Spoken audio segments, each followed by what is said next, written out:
So, good evening, everybody. On behalf of the Master's degree in Southeast European Studies, Politics, History and Economics, I am very happy to welcome you here tonight.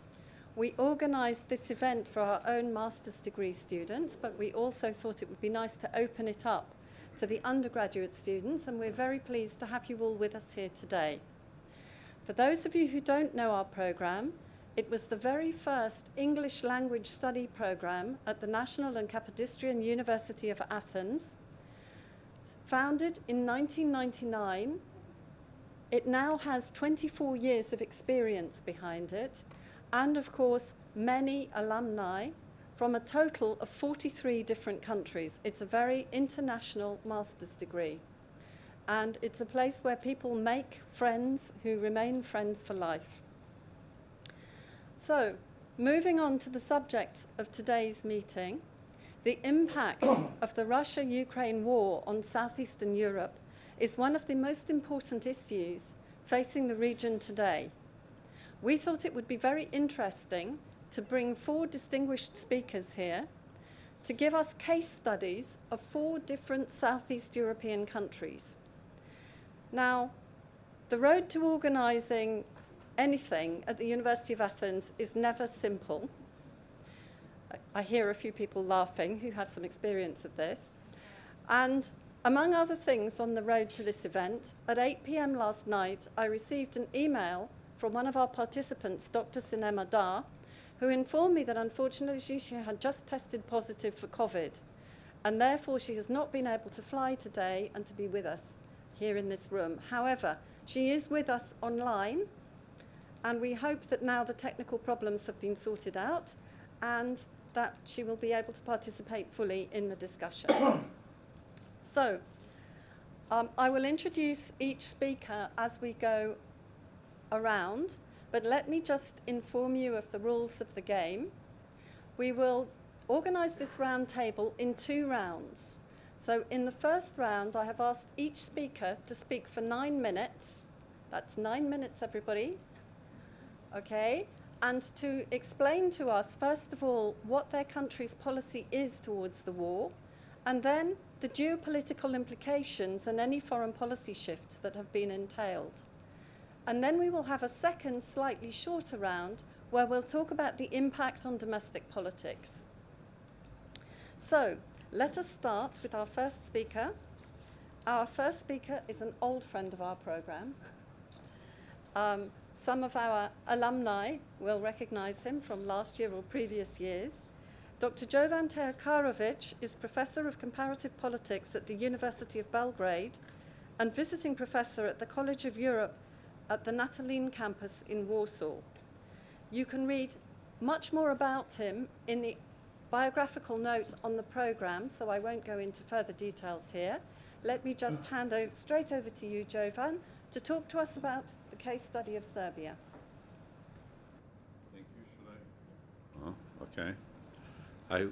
Yes, you can hear me. So do we need to talk into the mics? Yes, we do. Yes. I think so we do. yeah. Can you hear? Okay.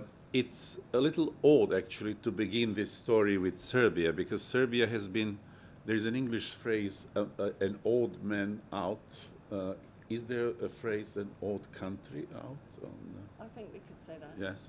So it is an exception, actually, together with a part of Bosnia and Herzegovina, for many things, actually, that have been going on since the beginning of, and I would be so polite, of Russia's aggression against Ukraine. So it's not a war between Russia, it's Russia's aggression towards Ukraine.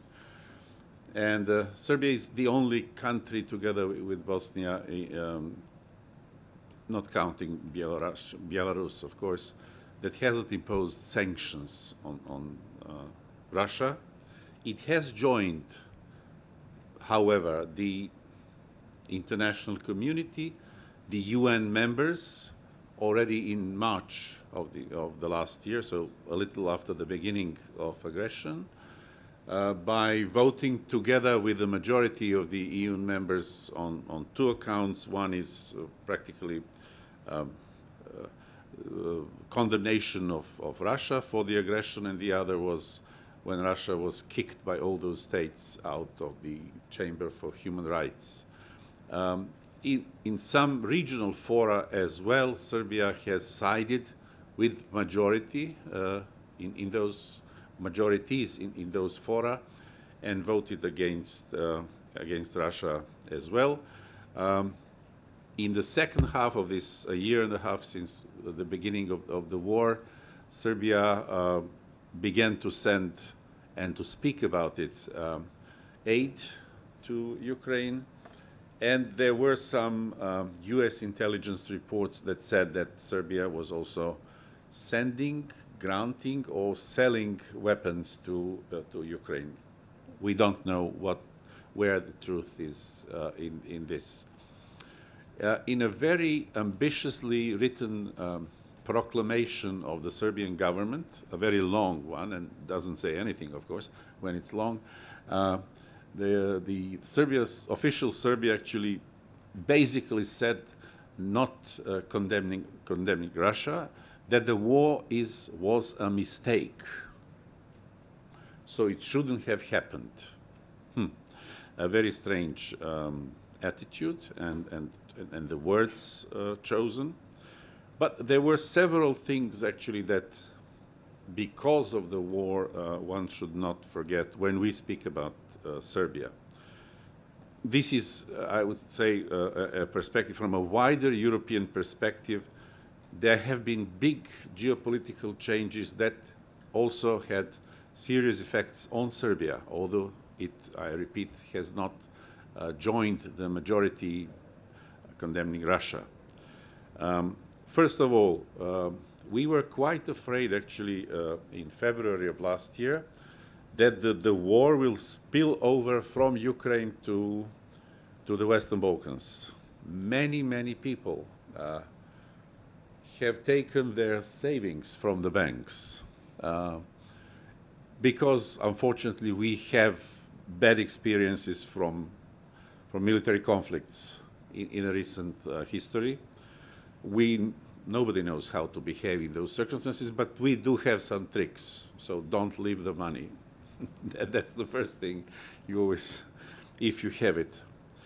Then there was a big game changer, I would say. This is a strong and united support for Ukraine that exposed actually Serbia even more with this unusual odd country out attitude towards Russia. The same could be said about the enlargement of NATO, and Serbia's peculiar position of a neutral country in this context also got very much exposed.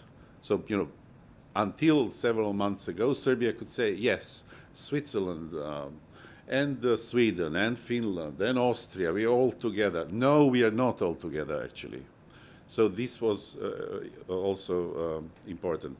The political West, with the beginning of the war, or with the reactions to it, moved to the east, to Kiev, actually. In a way, this had, one positive effect was an understanding that now the Western Balkans, that has been trying to get into the EU for decades, 2 decades now, has become actually part of Europe, as the Italians would say, meaning the European Union.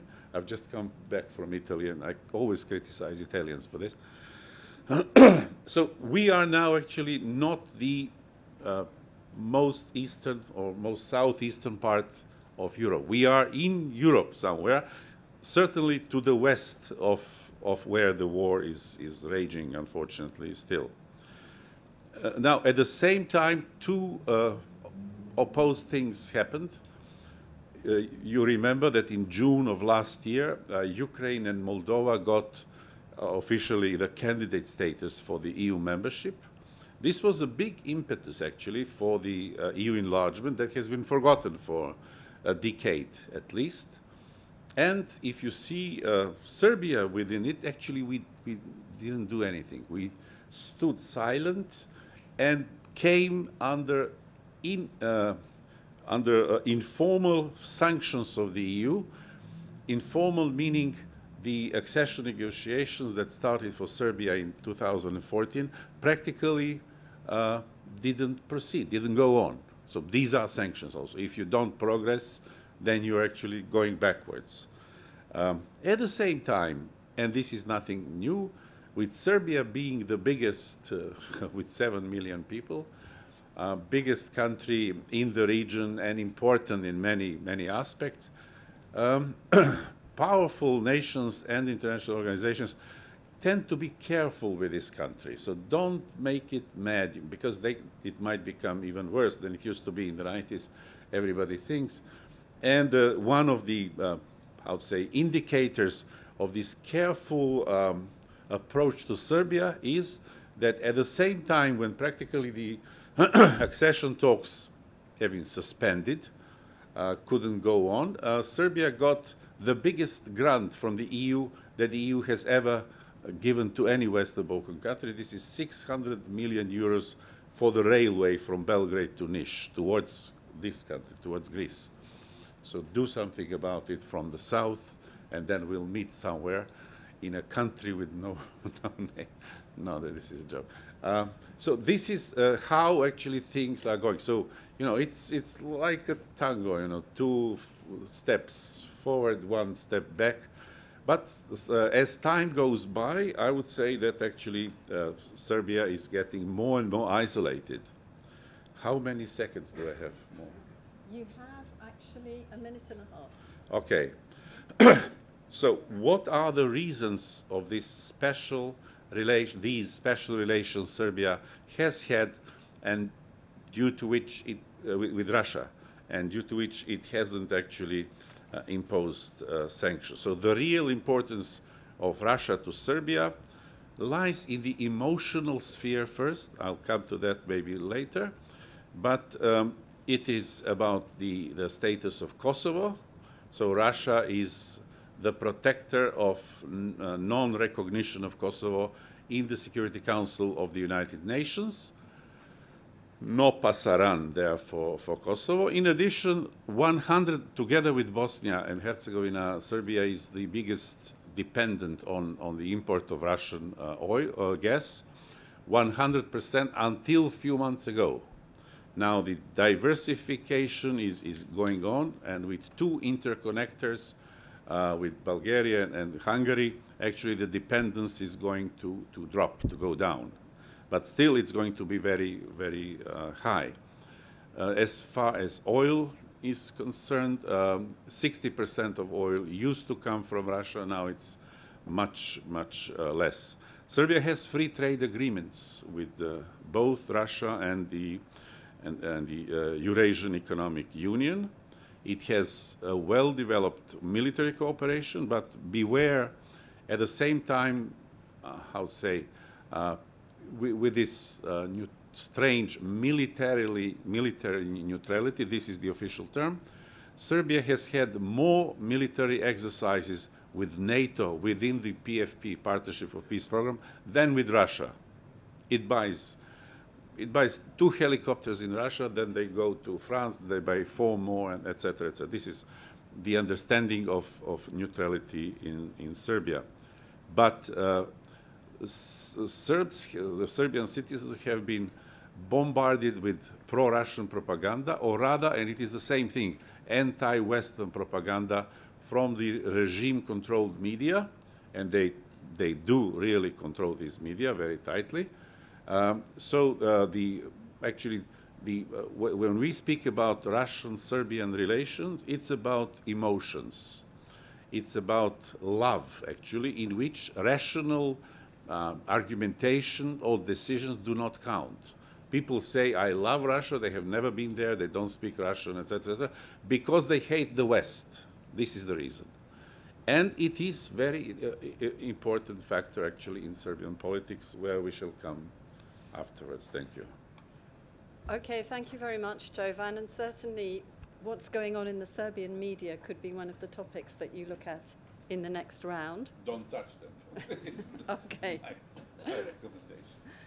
So, from the Western Balkan odd country out, as you put it, let's move to the very big neighbour to the east, Turkey. Dr. Sinem Dar is our next speaker, who very unfortunately is not actually with us today, but certainly with us online. Dr. Sinem Dar is an associate at the Center for Applied Turkey Studies, CATS, at the Stiftung Wissenschaft und Politik in Berlin, and an expert on Turkey and Turkey-EU relations in particular. Dr. Adar, you have 9 minutes. Thank you, Susanna, first of all, for the introduction and the very kind invitation. I was very much looking forward to be there today, but unfortunately I can't, but I appreciate a lot the opportunity to be there, at least online. Now, what I'm going to do in the coming 9 minutes is that I'm going to basically talk about 3 things.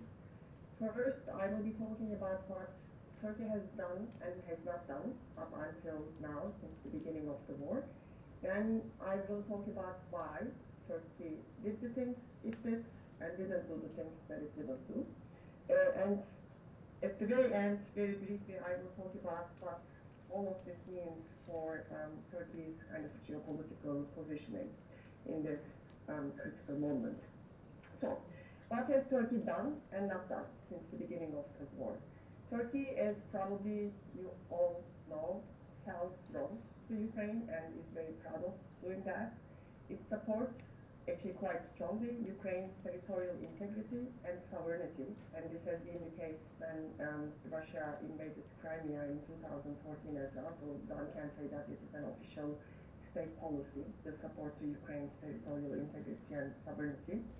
It also activated, shortly after the beginning of the war, Article 19 of the Montreux Convention that gives Turkey, so to speak, the ownership over the straits, the Bosphorus.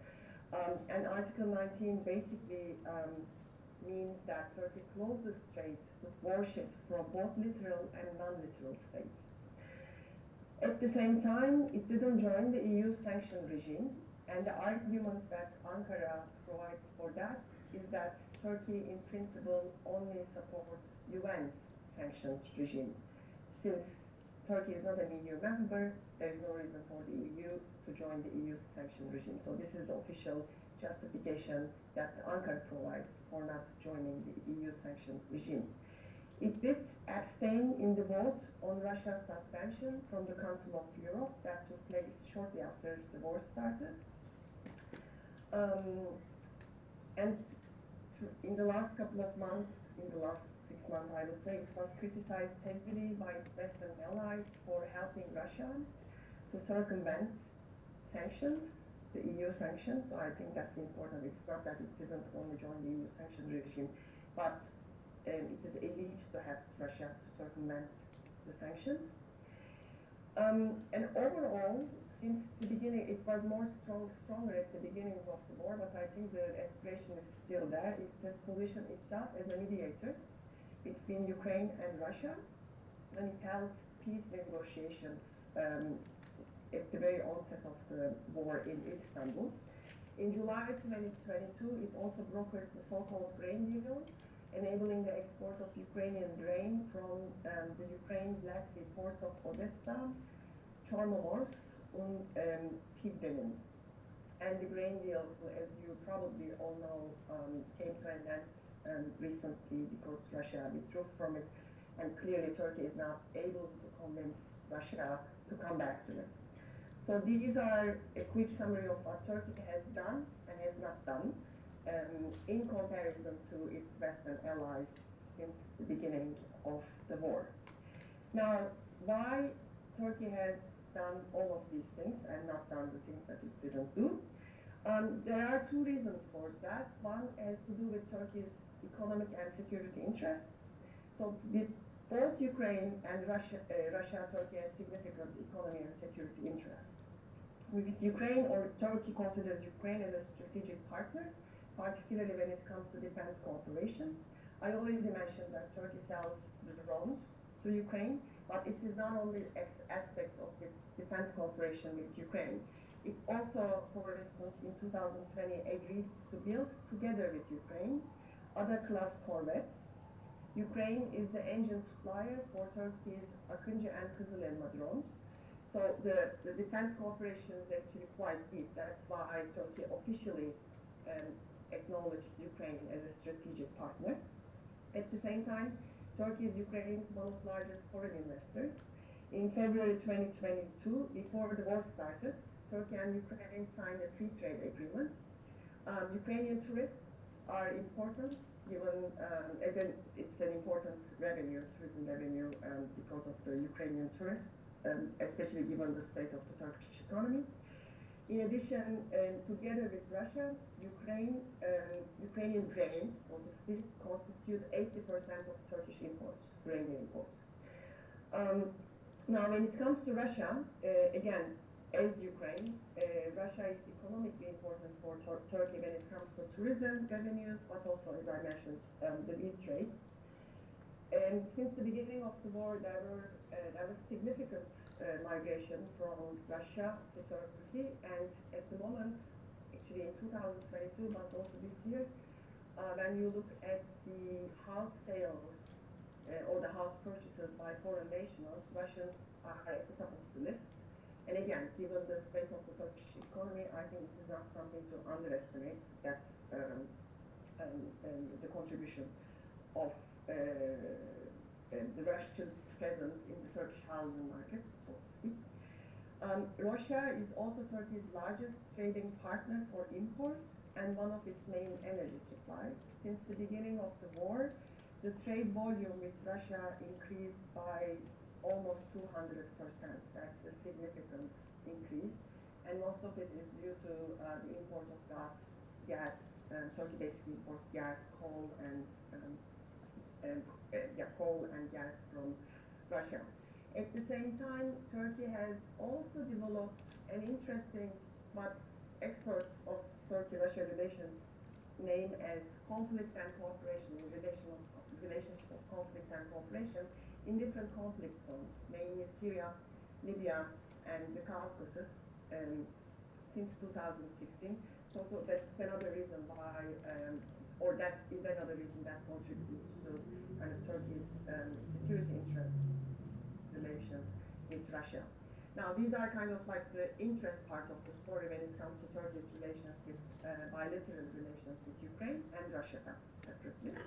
So in a way, Turkey is trying to hedge, has been trying to hedge, although in an increasingly narrower maneuvering space, its security and economic interests with both countries. At the same time, there is also kind of Turkey's the so-called, in quotation marks, balancing act. I put it in quotation marks because I'm still not very sure whether we should call it balancing act, and we can discuss it if you are interested during the Q&A session. But Turkey's positioning since the beginning of the war has also to do with its understanding of the regional order in the Black Sea. And by that, I mean the following. Since the end of the Cold War, Turkey has been following a strategy of so-called regional ownership in the Black Sea. That means that the security of the Black Sea is kind of dedicated to, so to speak, to the littoral states, i.e. the states that has a coast to the Black Sea region.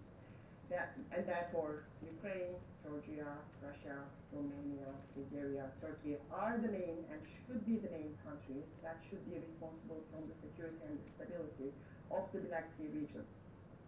Now, and of course, being also a NATO member, Turkey wants to be the leading NATO member in preserving this regional ownership principle in the Black Sea region.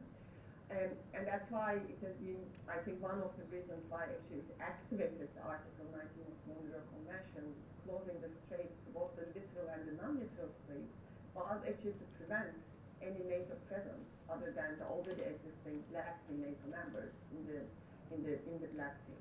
So that's kind of like another reason at the regional level that Turkey is doing what it is doing when it comes to the war in Ukraine.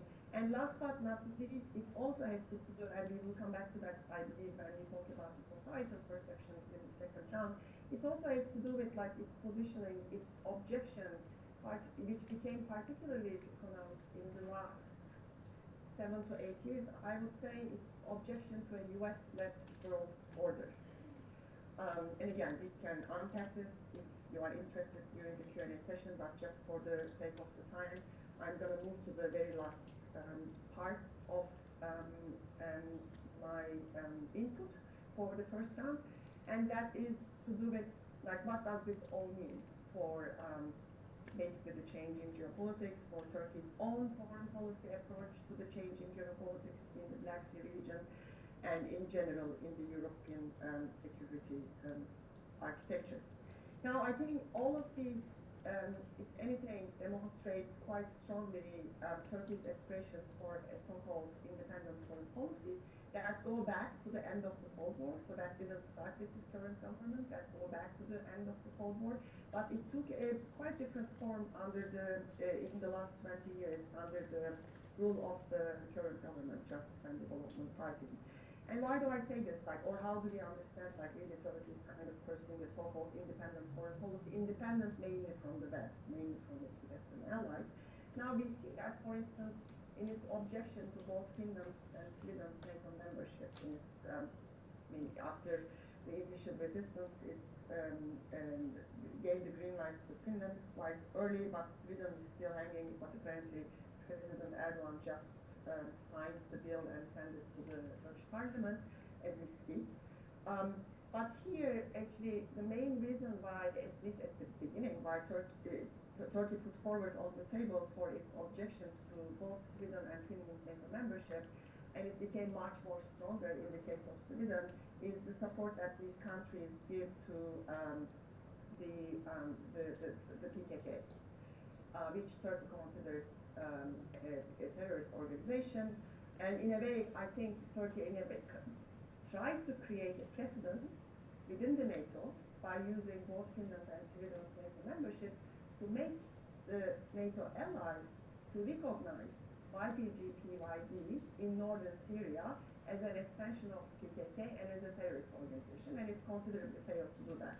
So this is just one example of how Turkey, in a way, used the war in order to pursue its own interests. So that's, again, as an example of its aspirations for an independent foreign policy. And one can also talk about here, for instance, what Turkey has been doing in terms of in the energy realm, especially with regards to what was happening in the Caucasus, finding kind of like a vacuum with, as Russia's interest moves to Ukraine, and filling it and using it to its own benefit. So again, we can talk about this more. We need to wind up now. Yeah, I am actually done. Okay, thank you very much. Thank you. So we now move on to our third case study, which is Romania, somewhat different in that Romania is a member country of the European Union and therefore is approaching this conflict from a different base. And our speaker on Romania is Professor Luciana Ghica, who is an associate professor at the University of Bucharest, where she is also director of the Center for International Cooperation and Development Studies. Luciana, you have 9 minutes.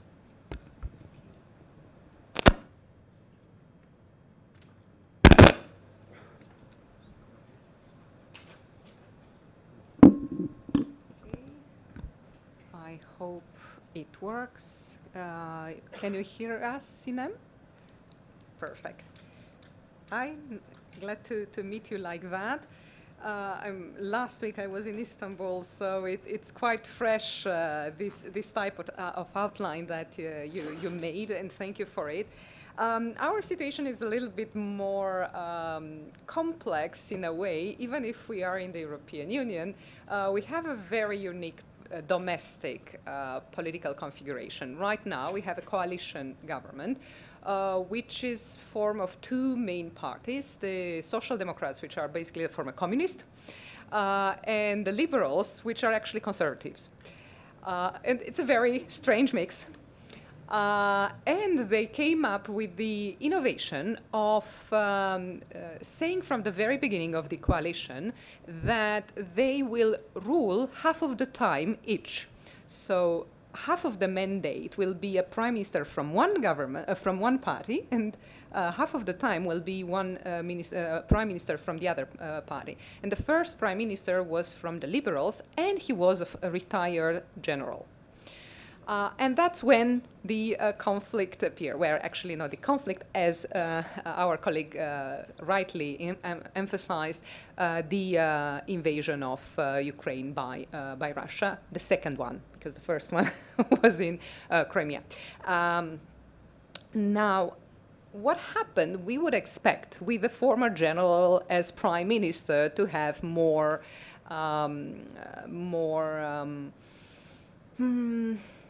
visible actions related to the military support. In fact, it was the opposite. And this is something related to several factors. First of all, the Romanian government was not prepared for such an outcome.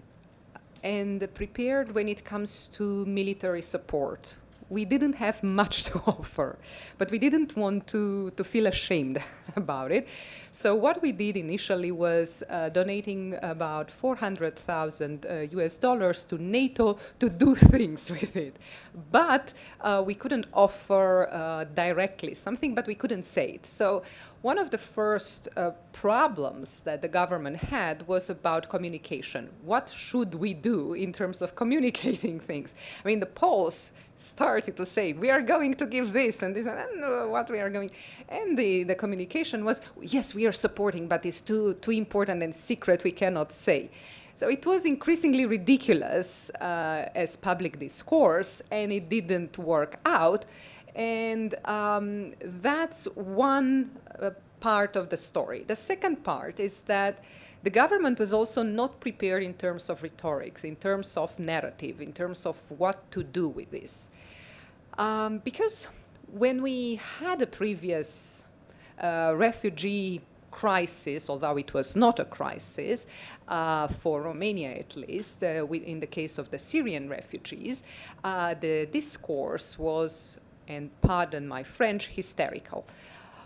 We are going to be invaded. People have, I mean, we have been living with our own Muslim community, the Turks and Tatars, without any problem. And suddenly the Muslim was the big enemy that we have never seen outside the imaginary of what we have in the narratives.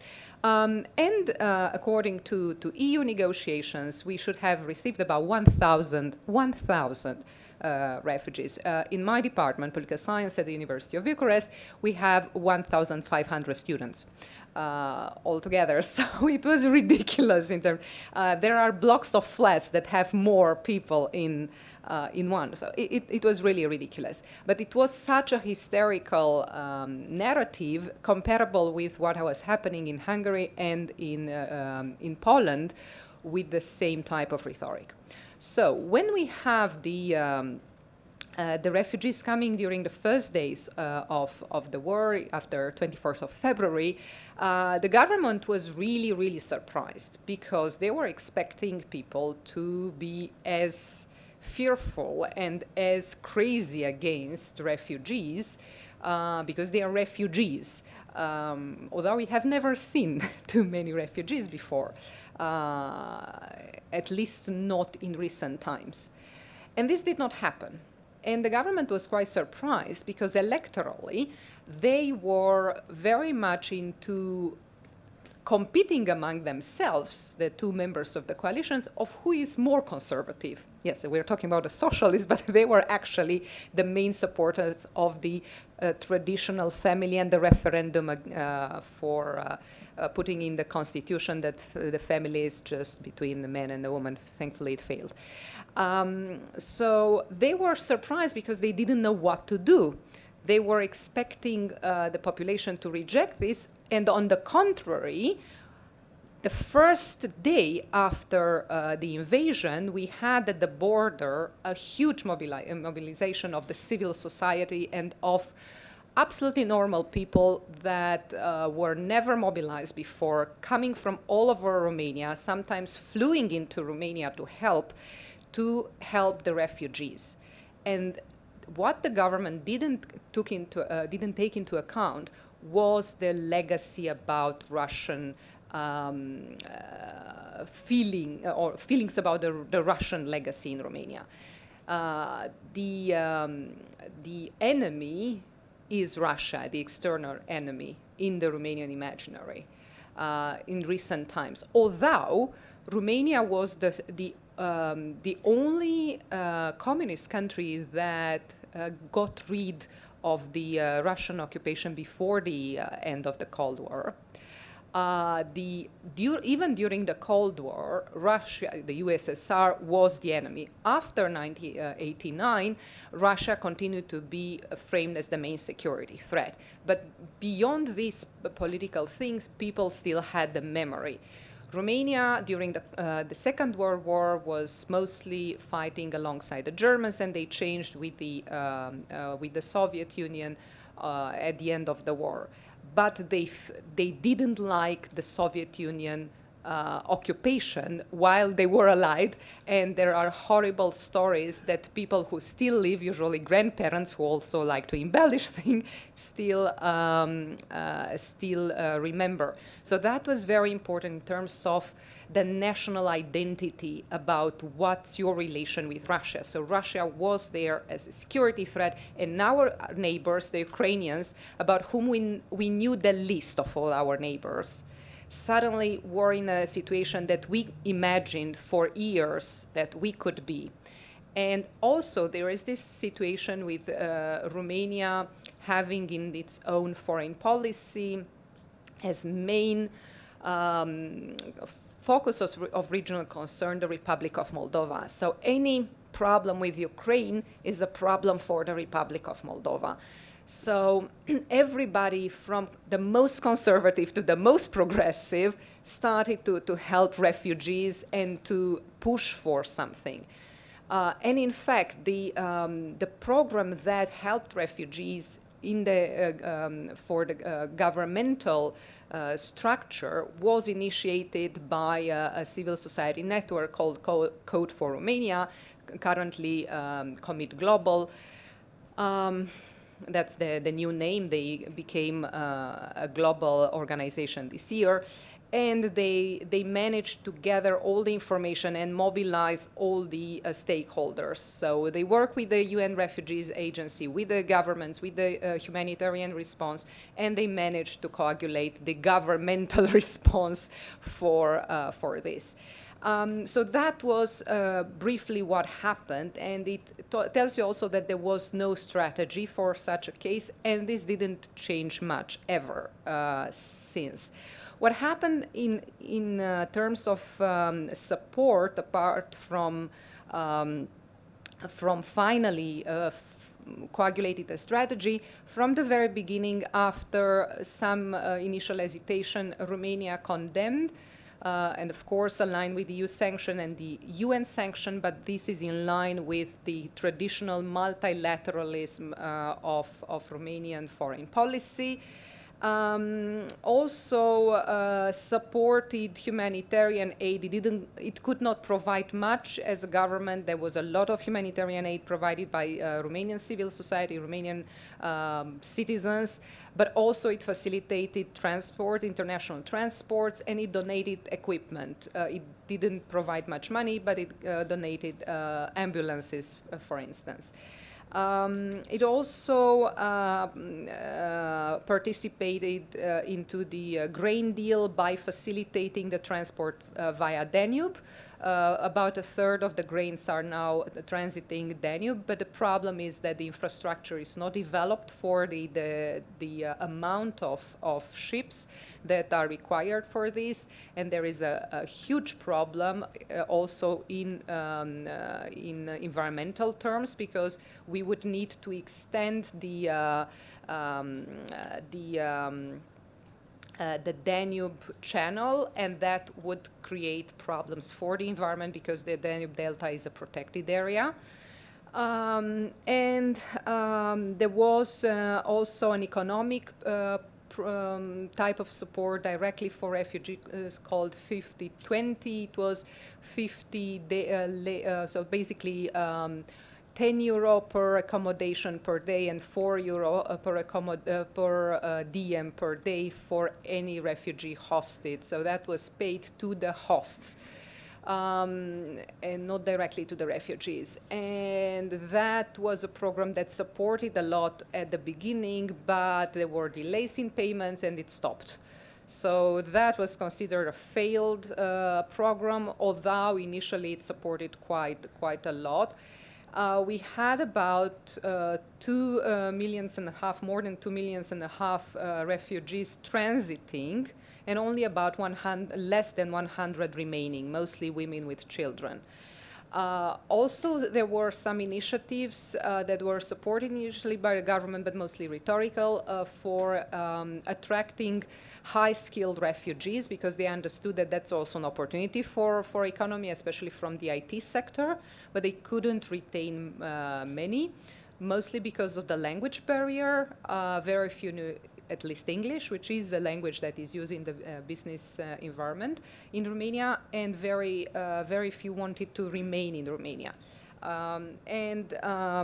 One last thing that happened is basically that in terms of geopolitical shifts, it consolidated the alliance with the United States, because it was perceived as a major security threat, and NATO as the main partner, not EU, and here US as being the key ally, and not necessarily Turkey in the region, not necessarily other NATO partners, but US presence. So that was very, very important. And also it stimulated a little bit the regional dialogue, especially through the initiation of a trilateral, Ukraine, Moldova, Romania, initially at the level of Minister of Foreign Affairs, and this remained quite significant, and is the first time in the history of these three states when we actually have this dialogue. Even the number of meetings at bilateral level increased significantly. In 1 year, we had more than in 30 years. So it really changed a lot of the dynamic in the region. Thank you. Okay, thank you very much. So now we will move on to our fourth case study. And Professor Tejakarovic was teasing us earlier when he referred to a country with no name. Of course, it is a country now with an internationally accepted name, including in Greece. We're very pleased. We're very pleased to have with us Professor Nenad Markovic from the St. Cyril and Methodius University in Skopje to talk to us about the case of North Macedonia.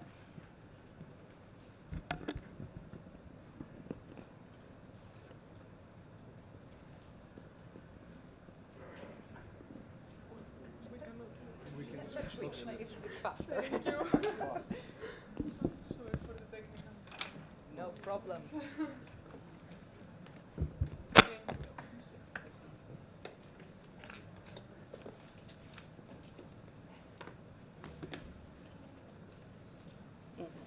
I really appreciate the opportunity to be for the first time in Greece for such an event. I think that things are going better between the two countries, given that we finally went over this name dispute, which is one of the, in fact, of the factors that I will mention. So if I use the term Macedonians, I use it in terms of the main ethnic group in North Macedonia. I don't want anybody from Thessaloniki or Kavala to be offended. So basically, because those people are Macedonians as well, of course. But it's a very different situation now and a very different topic. I will marginally maybe touch upon that.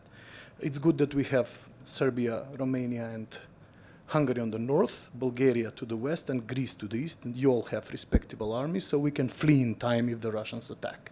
That was our first concern. We are surrounded by militarily capable countries, so we can flee in time. We have no idea where, but there is time. At least we can buy. In the introduction, I think it's important for this audience to to mention that I'm also a member of the Security Council of the country it's an advisory body to the president.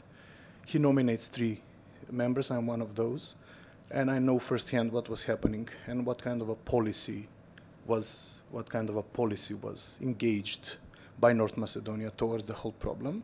And if some of the things that the conflict started in February 2022, you're probably very wrong, so that's why I'm very surprised that your government was surprised.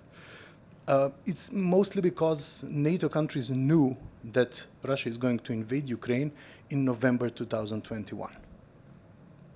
Everybody knew in November 2000. This was shared by our president publicly on TV, and he was heavily criticized because he gave out what's known as a classified information. But he decided to share that, and he said everybody knew in November 2021. It was clear that Russia is going to invade Ukraine. So Russia had a very interesting policy. And this is something that is semi-classified, but it has been written in the newspapers. I checked, so our security services don't wait for me at the border. Russia had a very cunning policy towards small and weak countries like North Macedonia. They wanted to single out. And they started pressuring the Ministry of Exterior, what will you do by questioning, by formally asking for an information, what will you do in case there is a Ukrainian-Russian conflict? The immediate answer was, we will do whatever NATO countries do, consult each other. They didn't succeed in their intention of singling us out as the weak and the small country that is probably easy to manipulate. And the President and the Ministry of Exteriors in a huge unison said, we will do whatever NATO countries do. We will consult our partners, our friends, and then decide. So we won't be singled out, we won't be pressured like this, and we won't be bullied. In the progress report for the accession of North Macedonia to EU in 2022, the alignment of foreign policy of our country is 100% with the EU, which is probably laughable for member countries, not for candidate countries, which tells you how the whole thing went. We joined the sanctions. We joined the military aid. The authorities, of course, it was a Security Council issue. But we were very worried to what extent should we give help in the first days of the invasion of Russia to Ukraine, giving in the initial stages only ammo that they required. Ukraine required some specific ammo that we had. Imagine that we have something that Ukraine did not. I cannot believe it, but it did happen. We did have some kind of ammo that they required. And then, as political and historical irony happens, you probably remember, or you might not, there was a small conflict of 6 months in North Macedonia in 2001 between Albanian insurgents, the KLA, the NLA, the National Liberation Army, kind of an overspill from Kosovo. It was a kind of a mix of overspill and local civil war between ethnic Macedonians and ethnic Albanians. And in 2001, literally nobody wanted to help us.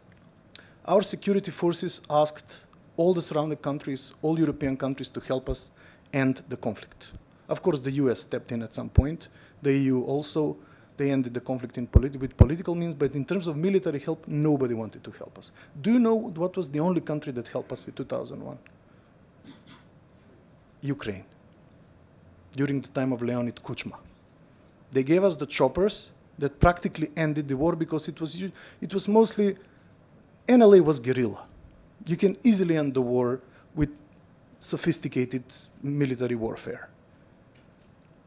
In a twist of fate, we returned those choppers to Ukraine. They were all shot down, of course, because they were very old. They were immediately shot down. There was even a video of one of those that were, it said Macedonian aid shot down on some of these pro-Russian sites, you know. And I will speak about the sentiment later when we come to the internal affairs. What were the other geopolitical implications? And the second point was, how much time do I have? You have 4 minutes. 4 minutes, ideally. Well, the geopolitical implication, the first one was on the level of, okay, we enter NATO, we finally end the dispute with Greece, we enter NATO, and immediately a war happens. A proxy war of NATO with Russia. Unbelievable. So it was insecurity, it was frustration, and unlike my introduction that we wanted to flee, nobody wanted to flee, but we were pretty scared in the first days. The public opinion was pretty upset that Romania is next, or Poland. And many of the eyes of the qualified public were turned to Romania and Poland mostly. And I even traveled to Poland and saw the public opinion there. It was very upset. Polish people were very, very scared. It was all normal, it was all calm, but under that there was this unrest. And we said, if that goes, then we are in war with Russia. And that's it. So we didn't see our entrance into NATO as something big. We saw it as something very unfortunate, since immediately something bad happened. We don't want to say that we brought the bad luck, but it would have happened even if we weren't part of NATO, I guess. So our interest was the following. And for member countries of the EU, this is probably laughable, and people have all the right to use all the irony they have in this kind of situation. But we said they will either force us into the European Union immediately, so they don't leave an open space for Russian propaganda and influence, or they will completely forget about us. It was neither. It was neither. It was this lukewarm limbo in-between status of you must solve now. After Greece, we had 2 more vetoes by France and Bulgaria, and the latest one made so much damage that it directly influences, but I will speak in the third part about it, directly influences what we are discussing today. The veto by Bulgaria is helping the Russian agenda. It's really helping the Russian agenda in the country, although I don't think we have any relation to Russia or any kind of affection to Russia, but I will speak in the third part, I promised. And the problem was that if you fast-track Ukraine, then it's really offensive to North Macedonia, it's offensive to Albania. It's really offensive. We have been waiting in the lobby for 25 years. Okay, much of it was due to the dispute with Greece, the bilateral dispute. We finally find the force, both sides finally find the force to overcome the dispute. And it was a big thing to happen. How do you know that it's a good consensus? In Balkan terms, well, nobody's happy. That's how you know it's a good compromise. A good compromise in the Balkans in Southeast Europe usually means that both sides are very unhappy with it. But compromise is not just about what you win, but what you lose. You have to be ready to lose something. I was defending the Prespa agreement and paid a very high price in my country for that, but I will be defending it still. I think it was a good idea. If they forget about us, then that's nothing new. It's just a geopolitical implication that they have something else to do. They have to reform themselves. They have to think of Ukraine, and then they will just forget about us. But recently in Budapest, there was this Open Balkans plus Hungary format conference. Minister of Foreign Affairs of Albania, North Macedonia, and Serbia were there, and Siarto was there. And there was this French person from the Ministry of Foreign Affairs of France. Yes, he was a French expert. He was an employee of the Ministry of, the expert that deals with Southeast Europe. I don't know really how to say it. I have no idea what his formal title was. And when he presented, it became clear that surrounding countries are more supportive of us getting into the EU because they want a stable country on their borders than France. France is completely uninterested and unwilling to help the enlargement process. I think that at this point, Greece is much more interested and much more supportive to North Macedonia than France is.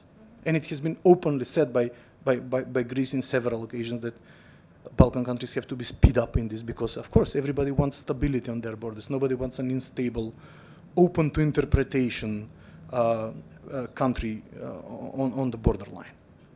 So basically, I figured out that neither of the two scenarios happened. It remains this limbo, lukewarm, very uninteresting process of simply procrastinating all the time and just trying to postpone, not to deal with your Eurosceptic domestic public opinion.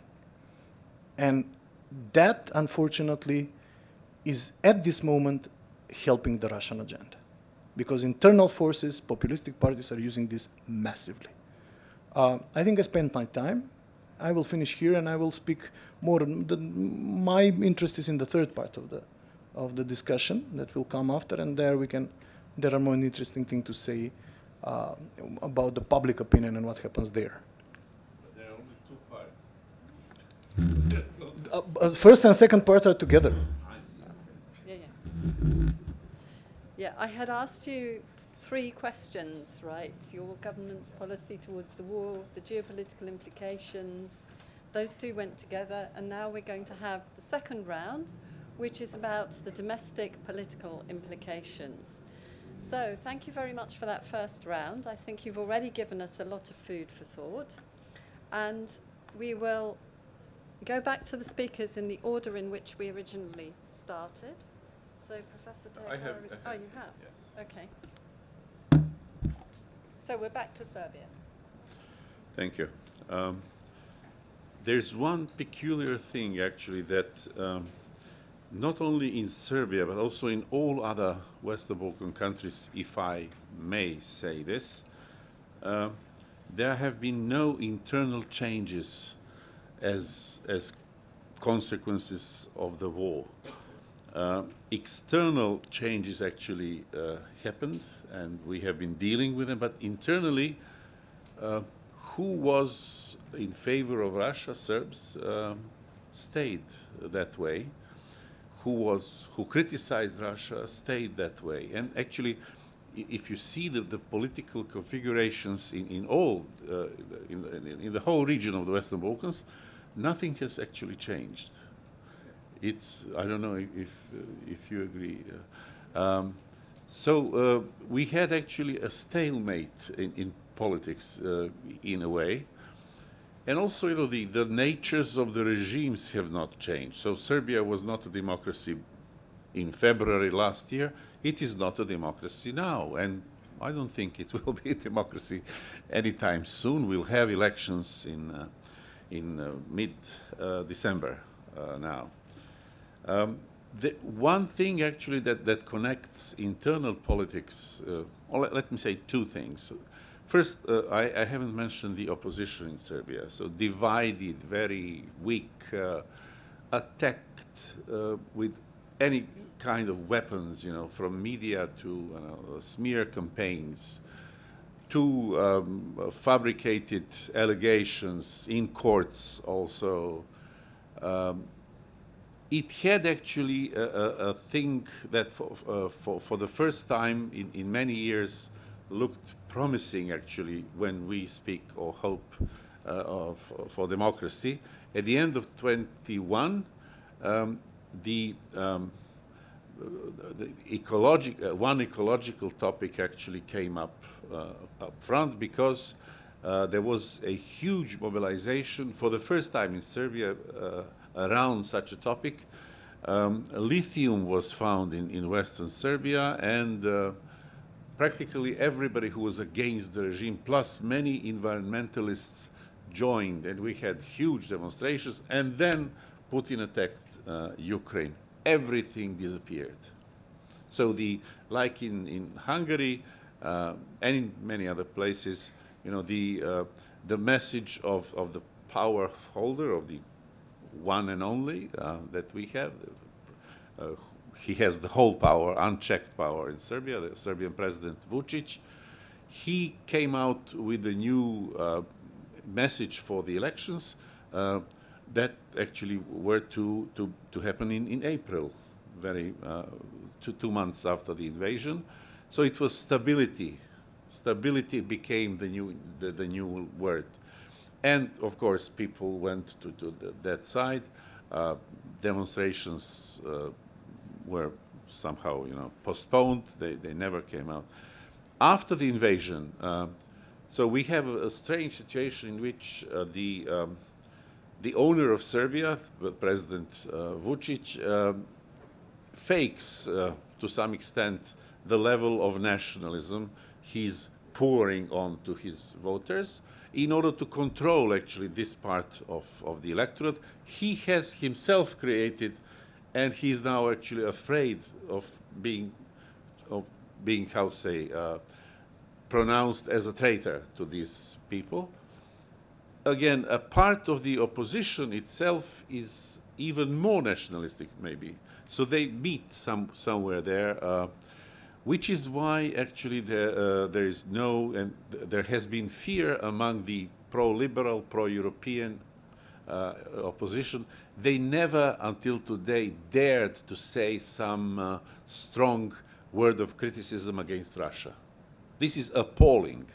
This is a scandal, I think, that they have never done, because they realistically actually expected to be somehow alienated by the voters, by and large, which in turn has reduced actually their chances and they will not win in December also. So this is a very, very strange thing. Where the Russian invasion and official Serbia's policy, where they meet, is actually a very clear wish to keep frozen conflicts as they are in the Balkans. So Kosovo is one and Bosnia is another. This is the way for Serbia to manipulate, to be even more aggressive to its neighbors than now, and it has been very aggressive to its neighbors in the last years. And this is also a big chance for Russia actually to keep these frozen conflicts alive. That would allow Russia actually to project power, to be present, and maybe even to do something about it in a military action, which is a wet dream of of nationalists in Serbia.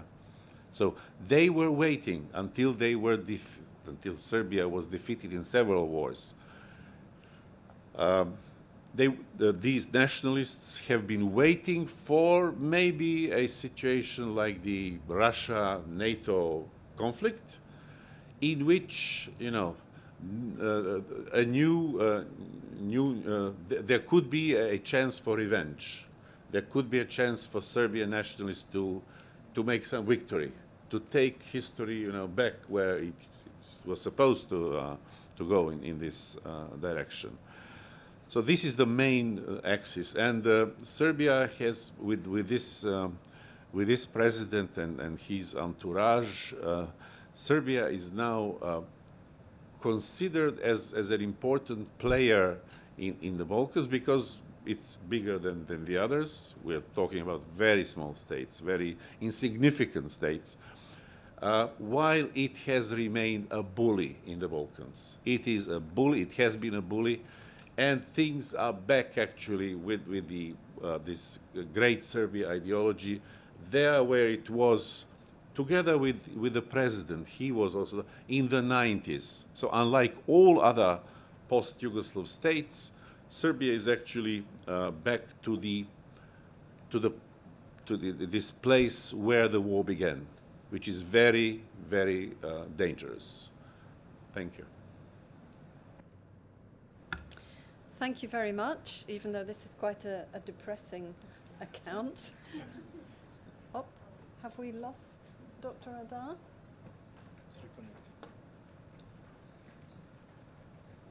It's reconnecting to the internet. Did it come out? Did I do something?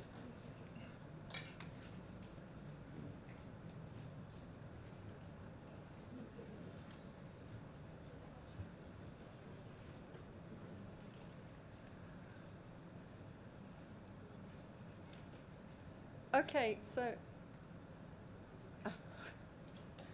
okay, sorry, we lost you temporarily.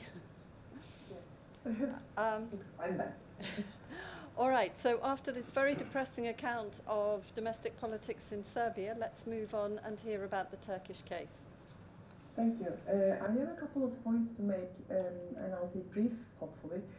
So the first one is that the war is no longer that much discussed in Turkish public, so to speak.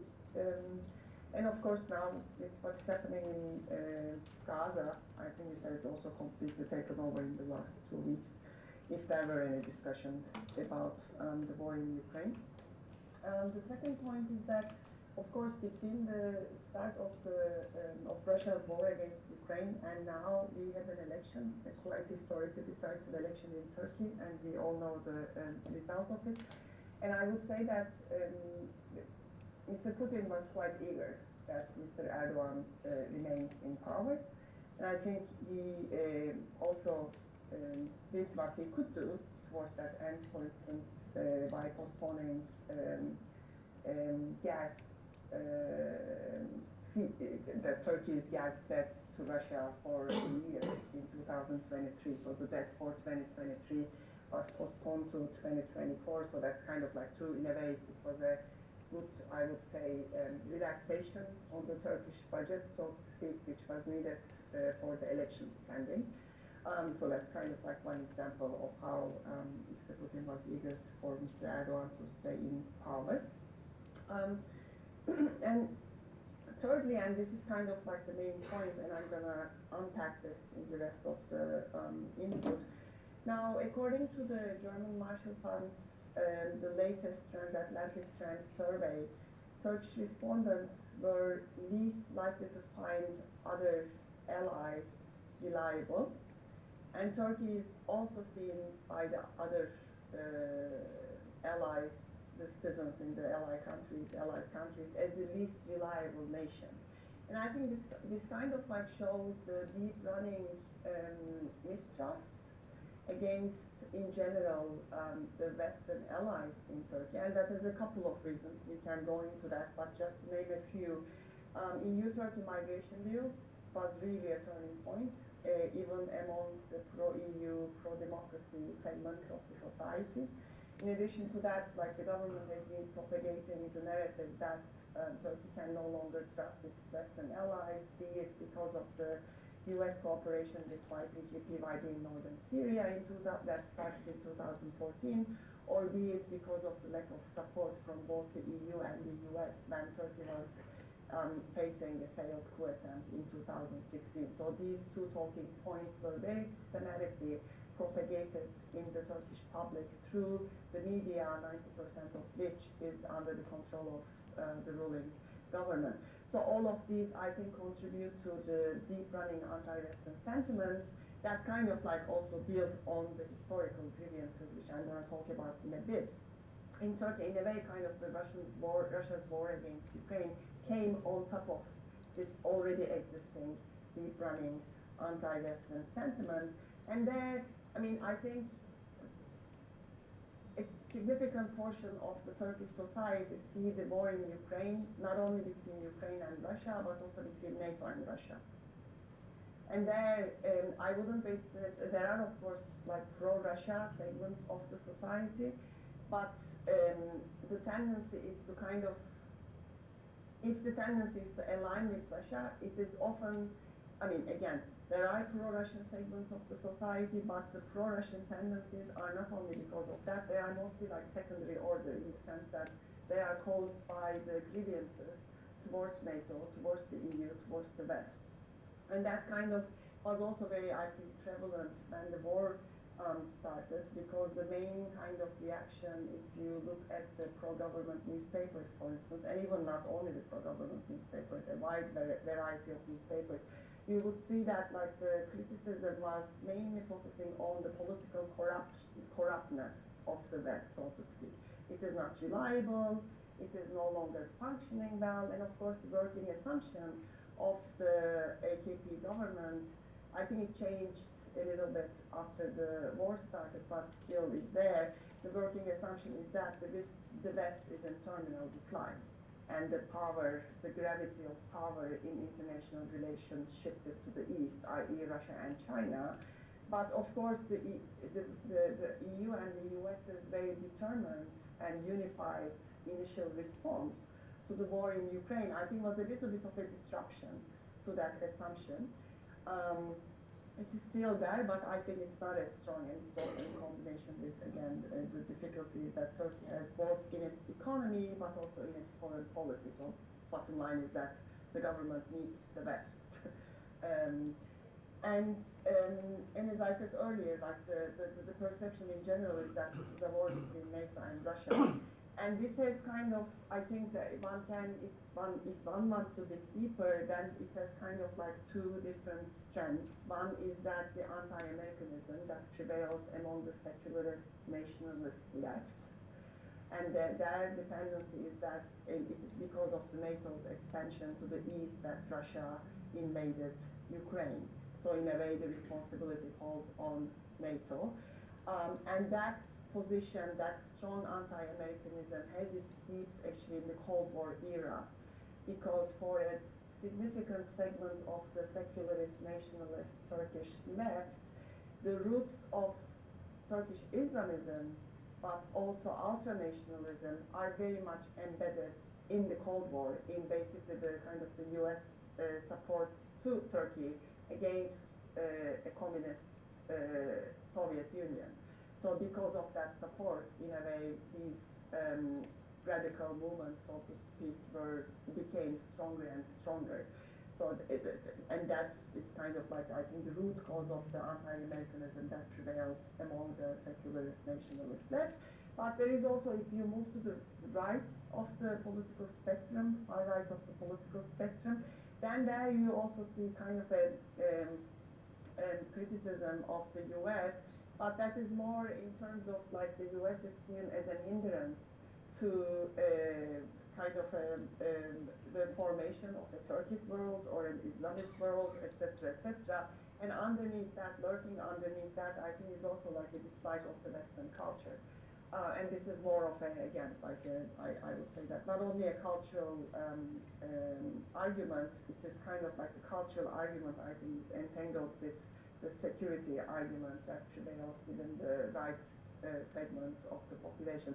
But overall, I would say that the war in Ukraine, since it started, has brought the deep-running anti-Western sentiments in Turkish society into sharp relief. Thank you. Thank you very much. So now let us move on to talk about the domestic dimension in Romania. Professor Gica. Thank you. I would say that there are two background elements that are very relevant to understanding the way the public opinion is shaped now in relation to this conflict. One is the narrative of where we are going after the Cold War. It was very easy when we had to figure out the membership to NATO, to EU. We had a goal. Right now, we don't have a goal. And we don't have a foreign policy strategy that puts a goal out there apart from membership to OECD, but nobody understands OECD, so that's basically nothing. So we are, in a way, quite in a limbo. And much of the political choices domestically as well have been related to this type of overarching goal. And that is no longer there. So the type of political discourse dynamics has changed because of that. That's one big thing. The other is related to something that happened already 8 years ago in 2015. Actually, around Halloween, there was a concert in a club where several dozens of people died in a fire in a collective called the Collective Club.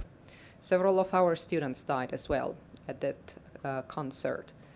And it was an accident that happened due to many small additions of corruption. Because every element in a chain of decision did not do their job.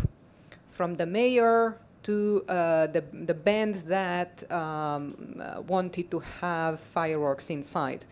And from the way things were done inside. And that led to a movement in Romania, to a very emotional movement about until here with the corruption. And that was the moment when the first genuinely liberal party coagulated in Romania.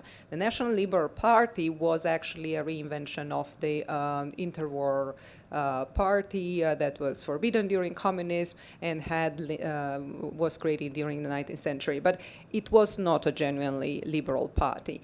But when it comes to social liberalism, that was the first movement that was created just 8 years ago. However, that party could not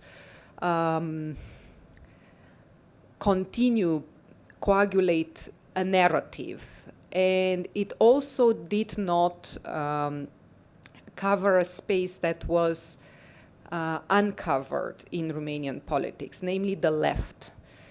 As I told you, it was about the narrative, about whom should we follow. It's not about what we understand in terms of civic culture, it's what is prestigious, what's the status. And for 30 plus years, the discourse was that the right is always right and the left is the communist and is the bad things. So that meant that people who were vulnerable, a lot of social issues were put aside, and there was an increasingly conservative discourse, even for the new party in which a lot of enthusiasm was poured from the progressive forces. And these types of dynamics led to an even larger disenchantment with all the progressive values, including EU, and that was quite interesting because Romania was the country in the EU with the highest support for EU, while at the same time it had the lowest knowledge about EU. And that was very visible once you start to have this disenchantment without actually understanding what you were supporting at the same time. It was very easy then to push on the agenda discourses that are anti-EU, for instance. And that's what is happening right now in the context of the war in Ukraine. And Russian propaganda is gaining increasingly in the most vulnerable strata of the society. With what we saw is also that there are a lot of state institutions in the state administration that there are a lot of people who fell for Russian propaganda, but here is also a crisis of expertise. Especially in international relations, what we are seeing in the media and on social media is not experts in IR, it's mostly people who are giving their opinion, although they have absolutely no idea about IR, and mostly in the typical 1950s realist paradigm, very simplified in a conspiracy tone. So it's very easy to fall into the same type of narrative any other conspiracy theory, because it would fit with what you were fed by so-called experts who are not experts. So we're having this crisis of expertise that is the additional background. We're also having a quite worrying statistics. The most authoritarian sympathies are among young people, and it's also the steepest increase during the last 5 years. This is really significant, and it also correlates with the fact that the Orthodox Church managed to impose religious education as mandatory for the last 20 years, and it was a religious education of a very authoritarian type, mostly something that normally would be a Sunday school, but it was there, also corrupt, because pupils were forced to go there, and they were bribed with good grades, which were inflating their grades, their GPAs, so they would move to a better high school, for instance, and so on and so forth. So it was a type of corruption that the kids learned from primary school and they remain with this logic of authoritarian, corrupt way, and the type respecting authority because it's fearful, and not because there's a respect about culture and civic values. And also political parties have a difficulty with elite recruitment in terms of expertise. They have significantly fewer people from a pool that they could take from, for not just for naming ministers, but everywhere they would need. Mostly because we have the highest brain drain in Europe. Before Syria, we had the largest migration in the world and that was from a country where war did not happen. When it comes to, we have about 5 million diasporas right now, and that happened during the last 30 years, and we are about 17, 18 million inside the country. So it was a huge brain drain. Half of it about high skill people, and most students, for instance, most high school students, when they finish, their dream is to go abroad immediately. Doesn't matter how, and families are indebted just to do this. So it's very difficult to retain and to bring back also young people. So parties also have this problem with expertise. And we are currently having a lot of propaganda on all types of channel, especially TikTok. That's the classic. And it's not going directly. It's going through religious channels, channels related to incels, to self-help books or self-help communities, and conservative preoccupations, cooking, family traditions, man-woman type of relations, and targeting specifically that, and then adding the Ukrainian thing. And the first message that really caught was actually that the refugee women are stealing the men. So that was so subtle and playing on so many insecurities of everybody that caught immediately, although it was exactly the opposite of what people were doing. Everybody was helping and all this stuff, but this was what caught. It's about the emotions and about these basic insecurities of who we are and how we relate to each other. And that's where the propaganda stuck more. Thank you. Thank you. So that was a fascinating insight into the way in which Russian propaganda works in each of these societies, which in fact is a question that I was going to ask you all at the end, but you've preempted me, Luciana. So now we move over to North Macedonia to hear about the impact domestically. I cannot say anything more interesting than this. Don't point it out too often. Many will start to migrate in the region. So there was I remember there was I cannot find it anymore on the internet. There was a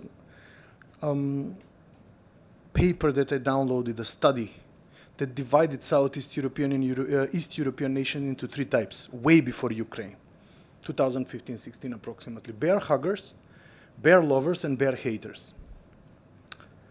The bear haters were Romania and Poland. The bear lovers were Serbia, bear. Unfortunately, bear. If it was beer, that would have been far more interesting. Bear lovers, which is the most pro-Russian sentiment, were Bulgaria and Serbia. We were put somewhere in the middle. But let me tell you something about pro-Russian sentiment in our country. It's purely instrumental.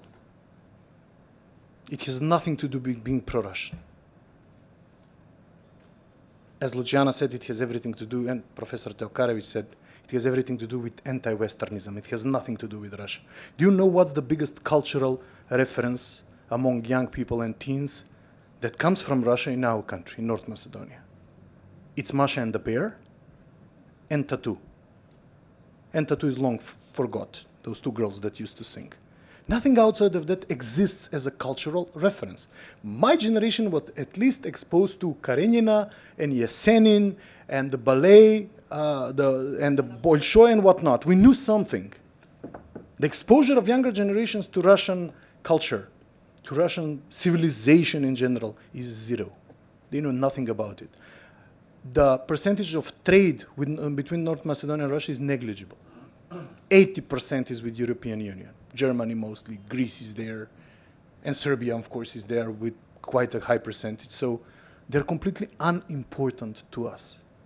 So there is no Russophobia and there is no Russophilia. Absolutely.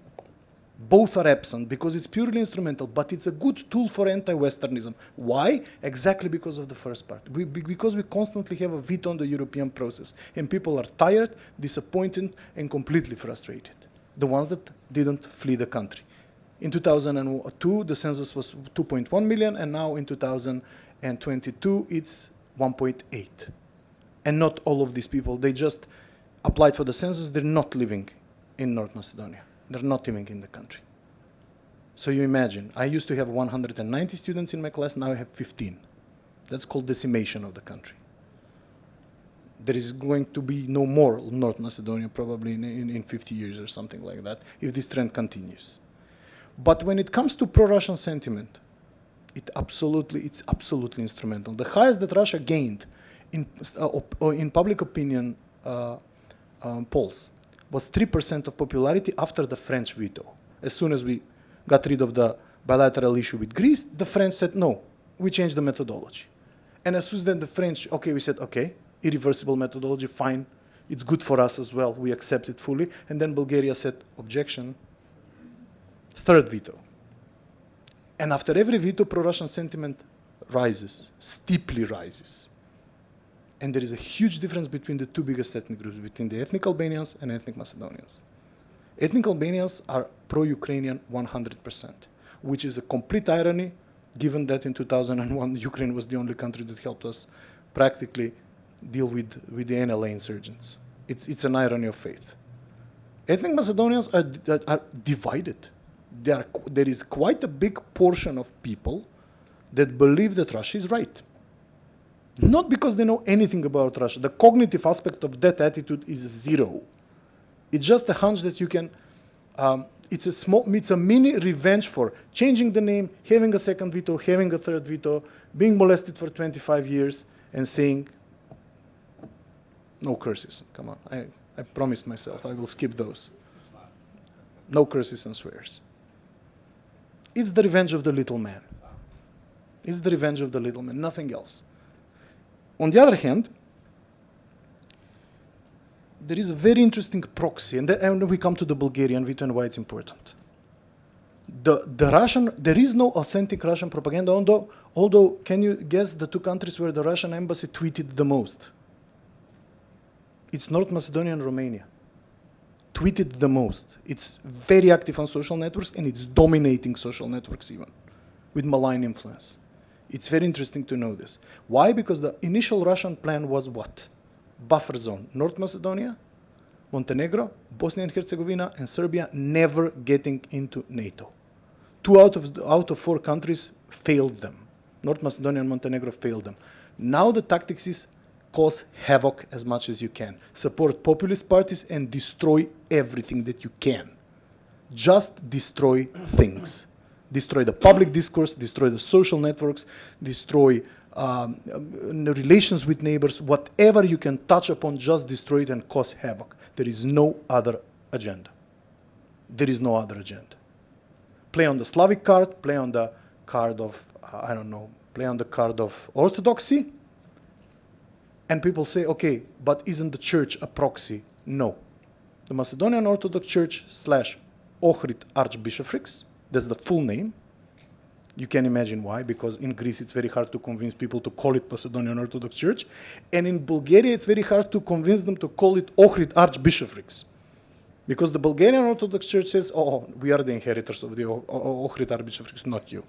So it was a diplomatic bravura how they solved composite name, so you can use whatever you want. Why is not the church a proxy? It was recognized recently, last year. by the Serbian, by the Greek. It was a common project of the US administration and the FANAR. So it's Bartolomeus plus Biden. It's the BB combination, yeah. Okay, the Serbian Orthodox Church had a big say in that thing, and the Greek Orthodox Church, Bulgarian, everybody accepted. Okay, now you have a church. Good luck. And when I asked a professor of theology, he was the vice dean of the theology faculty in Skopje, I said, "You are not saying anything." He said, "Shut up, we are enjoying the moment." No political interference. Although we know that the 12 bishops of the church are divided 6-6. 6 of them are very pro-Greek, and 6 of them are very pro-Russian. So there is a pro-Russian and a pro-Greek. And and the head of the church, the archbishop, is kind of a Dumbledore that has to balance out. He has to be very wise in that Hogwarts, I think. So he's balancing out the pro-Greek and the pro-Russian current in the Macedonian Orthodox Church, trying and saying, what he's saying is, keep quiet, enjoy the moment and shut up, for the time being. And that's the official position, but there is another proxy.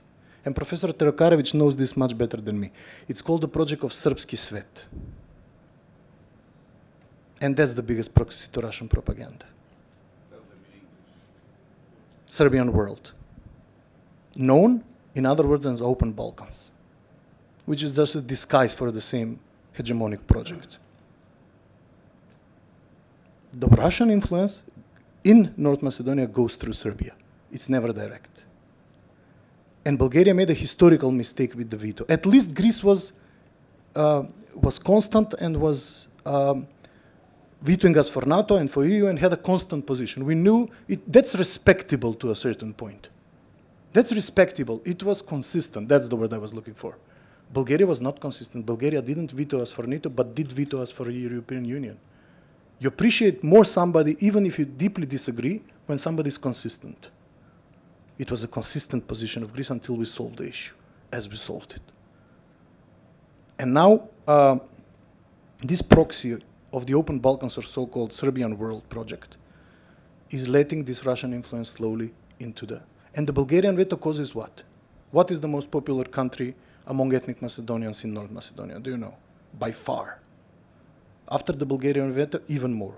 Greece is improving its image pretty much. It's not the bad guy in the region anymore, absolutely. Not the last option, like the least favored nation. It used to be for a long time, not anymore. Now, of course, that's Bulgaria, and it's always a counterpunct to Serbian influence. The lesser Bulgarian influence, and after the veto, it's practically zero. We are so disappointed by this. The Serbian influence rises, and not Serbian influence as a general Serbian influence, but Serbian influence under this government, which is very different from saying the Serbian influence. And this Srpski Svet, Serbian World Project, really is not helping at the moment. By letting in Russian influence, and now Serbian media will be more present. They will buy also a mobile company in North Macedonia, and we expect that this influence kind of expands. As for the refugees, I don't want to speak about that that part, because nobody wants to stay in our country, not even the people that live inside. The Syrian crisis, and when all these waves through the route Greece, North Macedonia, Serbia started to come, the conservative VMRO-DPMNE started to collect signatures of people on the street for anti-migration policies. Yet those were imaginary migrants. They were all just trying to get to Hungary and then to Germany and then to Sweden or somewhere else. Literally nobody stayed. So I don't think it's an issue that will have any kind of refugee crisis, although Ukrainians, I think that people will accept Ukrainians without any big issue. That would be a little bit of taverna talk, At least they're Orthodox, So it's okay. And the last thing is about expertise. You provoked me. When you cannot make the difference between what's known, taverna is, in Balkan language, is called kafana or birtija. Birtija is like the folk, ugly version of kafana, of taverna. When you cannot make the difference between a talk of common people, some kind of demotiki, I don't know, some kind of people's talk or people's analysis on the table in a taverna, and what's going on in the media, then you know that you have not just a crisis of expertise, you have crisis of the sane mind. the analysis you can hear on the TV, the predictions, especially after all this digitalization and podcasts and portals and whatnot, is scandalously ridiculous. This is literally, you can make a reality show out of all these experts and all these people that are trying to predict what's going to happen. I mean, it's really scandalous, and it insults basic intelligence. So basically, the crisis showed us that our IR department has probably failed dearly in the country, and we should produce probably more experts in that field, because the way we are going, we are absolutely misguided in the whole situation. Thank you. Thank you very much indeed, and thank you to all 4 participants for keeping so well to the time. This may be because none of you were Greeks, right? Because normally with Greek conferences there's a really difficult problem with keeping to the time, but you've been really disciplined, and thank you all very much, because this leaves us some time for Q&A. So I would now like to open the floor to questions or comments from any of you out there. Who would like to start?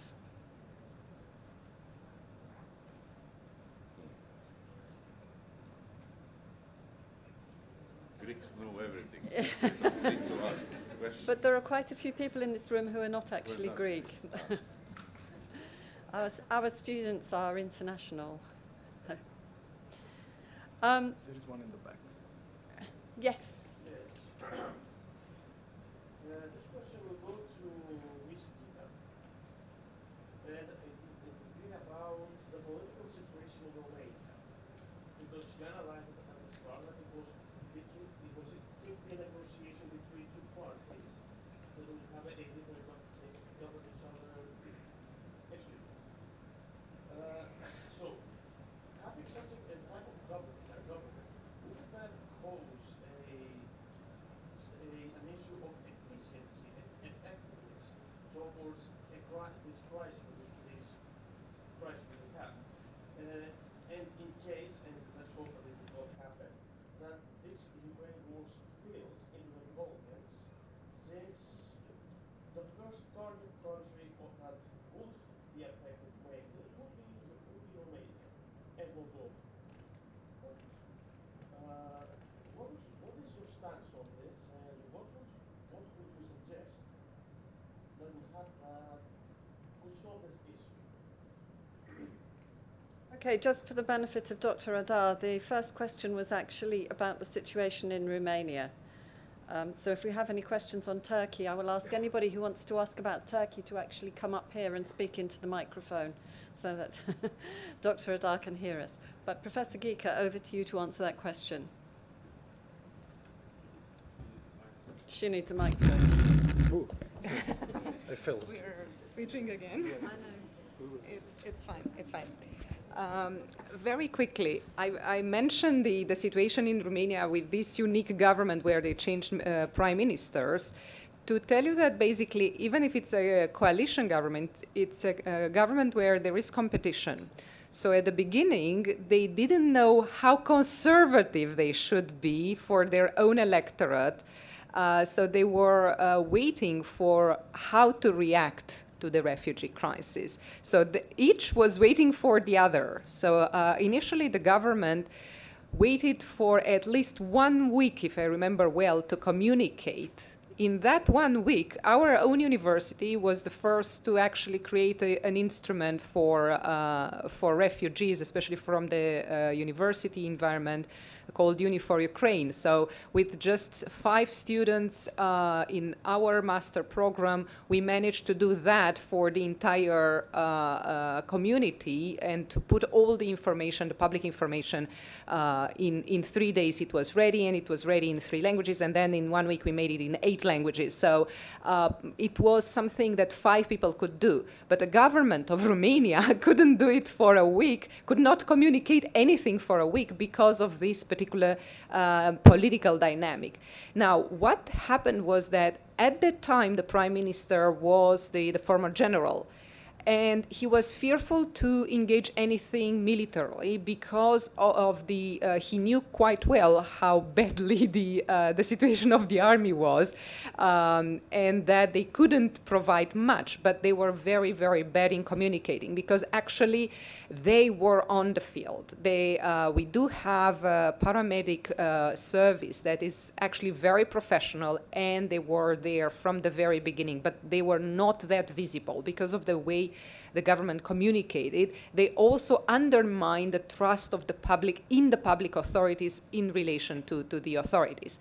And then this year we have the new prime minister, they changed, and interestingly, now this prime minister is pushing for more military support, also because they benefit from the investment that happened for about a year, but also because they don't have the type of connections that the previous prime minister had. So this particular domestic dynamic also explains the way the communication happened and the way the aid for Ukraine was specifically framed and pursued. So that's why I mention it. It's relevant for the way it happened.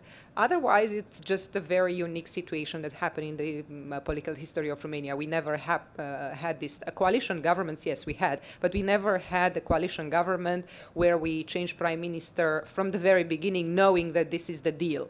We usually change them because someone fell eventually, but that's it. Thank you.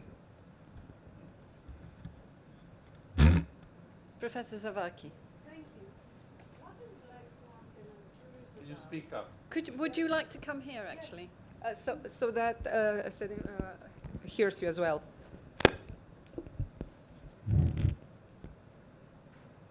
Thank you. First of all, I would like to thank you for your very interesting presentations. What I'm curious about is whether the public in your countries is still really interested, or even in the beginning of the crisis, was really interested in the crisis itself from a geopolitical perspective. For example, in Turkey, the aggression took place in a time when a terrible economic crisis, the government faced a terrible economic crisis, and the people, of course. And I'm experienced the political climate here in Greece. I feel that this war has been forgotten. We had two other significant crises after that, Nagorno-Karabakh, which was not very much discussed, at least in Greece, and also the terrible events in Gaza and Israel. So I would like to share your thoughts with us about that. Thank you. Briefly answer so that we can switch, so Yes. that we can do this. Yeah. Just to briefly answer that, and then we switch, just for technical reasons. I think that in Romania, people are a little bit tired with all the conflicts, but they are still very interested in the Ukrainian crisis, mostly because it hits very much home. During the first 2 weeks of the conflict, I had a lot of, especially male students, coming to me and asking, is this going to spill over? Are we going to be drafted?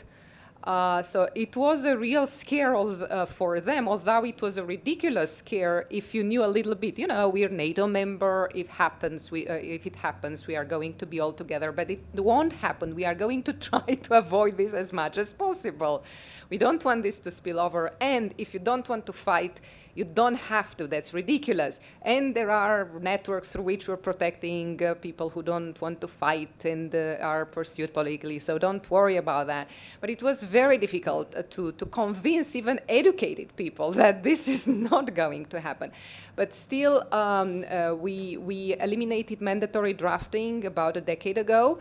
So people are still scared about this potential. And since Russia is the main enemy when it comes to security, and security is something that is quite significant for us, it's something that is there. Right now, after the the new episode in the Israeli-Palestinian conflict emerged, the TV is dealing, the TV channels are dealing almost exclusively with that. So as if Ukraine did not happen.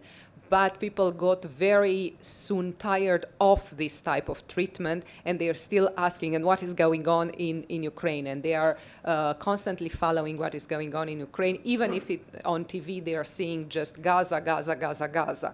And even the conflict in Palestine, what is happening right now, is framed, we should be with one of the parties because we are with Ukraine.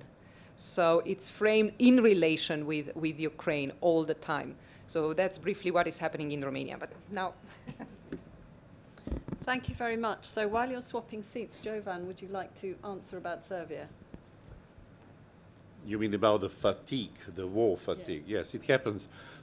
We went through these several wars after through the disintegration of Yugoslavia, and all those, how to say, peace-loving parts of societies were most afraid when we disappeared from the front pages, because this was the symbol that everybody is forgetting us, and that this horror could go on forever.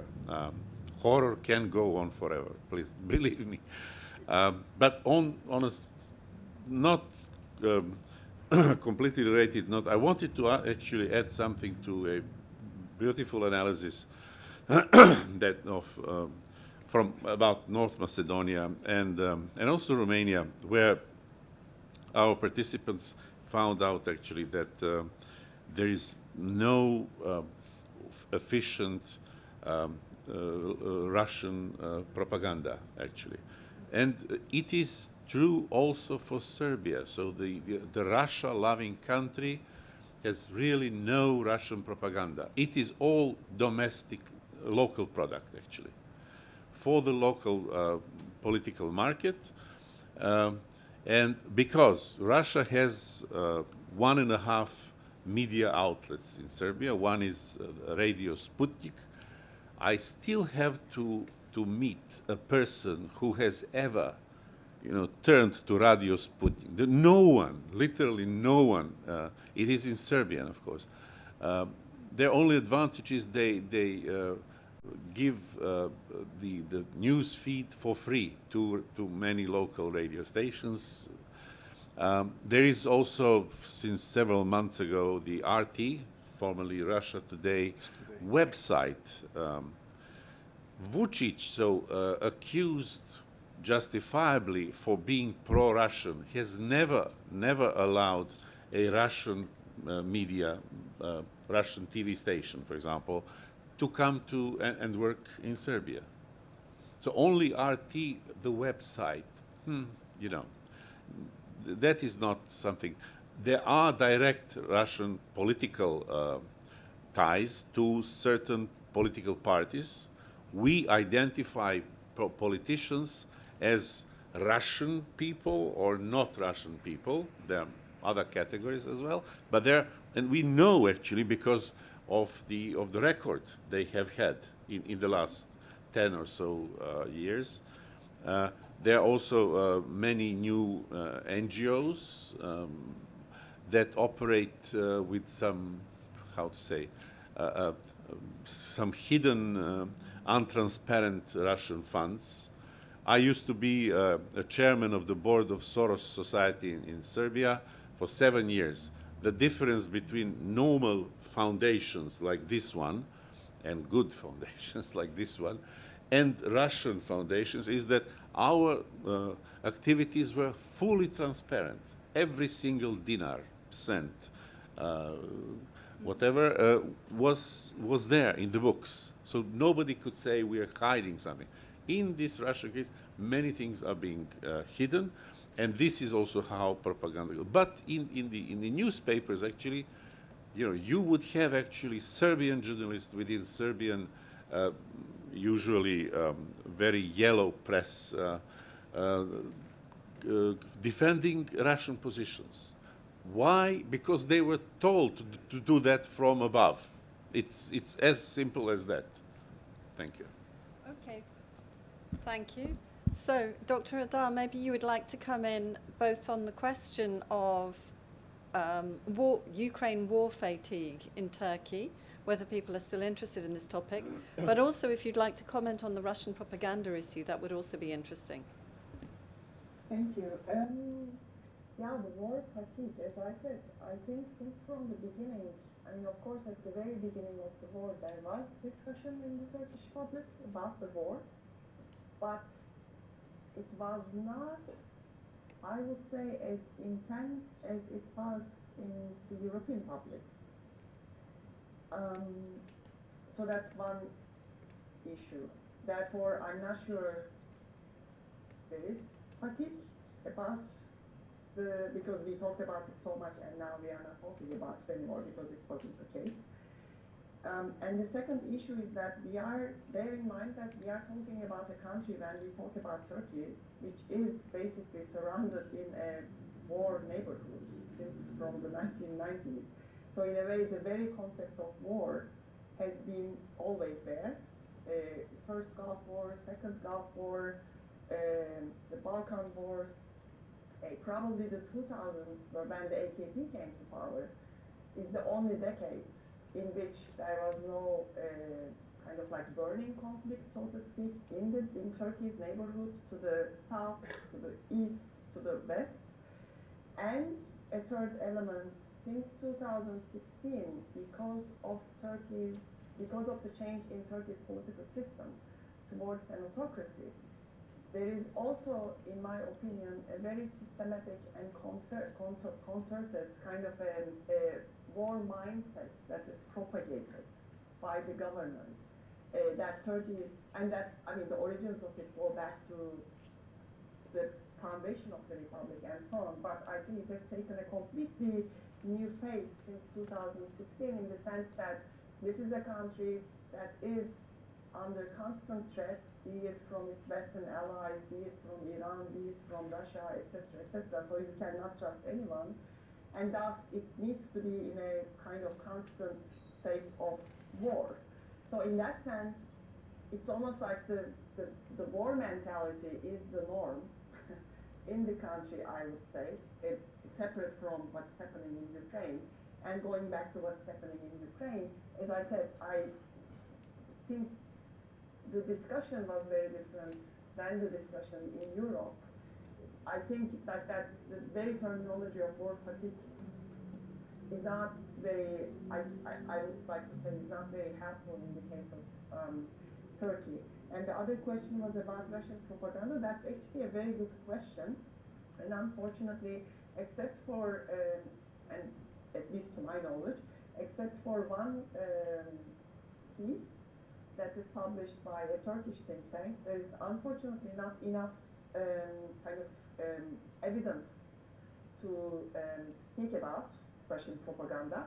But this very particular piece that was written in 2019 that actually looks at the Turkish media ecosystem and how it was in a way, or the Russian media outlets became very powerful, so to speak, in the Turkish media ecosystem, especially around the failed coup attempt in 2016. And this is also the time, bear in mind, when Turkey, the relationship between Turkey and Russia, people basically usually refer to it, the increasing rapprochement between Turkey and Russia overlapped around with the failed coup attempt. So that's the only thing that I can say based on evidence. Like my personal feeling is that there is definitely Russian propaganda in the Turkish media ecosystem, but again, that's more like impressionistic and so on. So in terms of hard data, there's only one piece that shows that there was that in 2016. Okay, your turn. Thank you. Well, yes, in brief, there is huge fatigue in our society. Nobody's really treating the Russian aggression to Ukraine in a manner that it was treated at the beginning, especially because there is one obvious factor. The line of the front is not moving. There is nothing to comment anymore.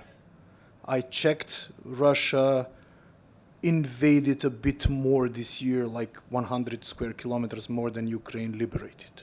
But it's really marginal movement. So people simply think that this is just going to be a frozen conflict at one point, which is probably going to happen. The line is not moving. The offensive of Ukraine has almost failed. Let's be very honest about that. Is not going anywhere. And probably Russia is satisfied with what they have achieved because they don't have the force to achieve more and they don't have the will. I'm not sure.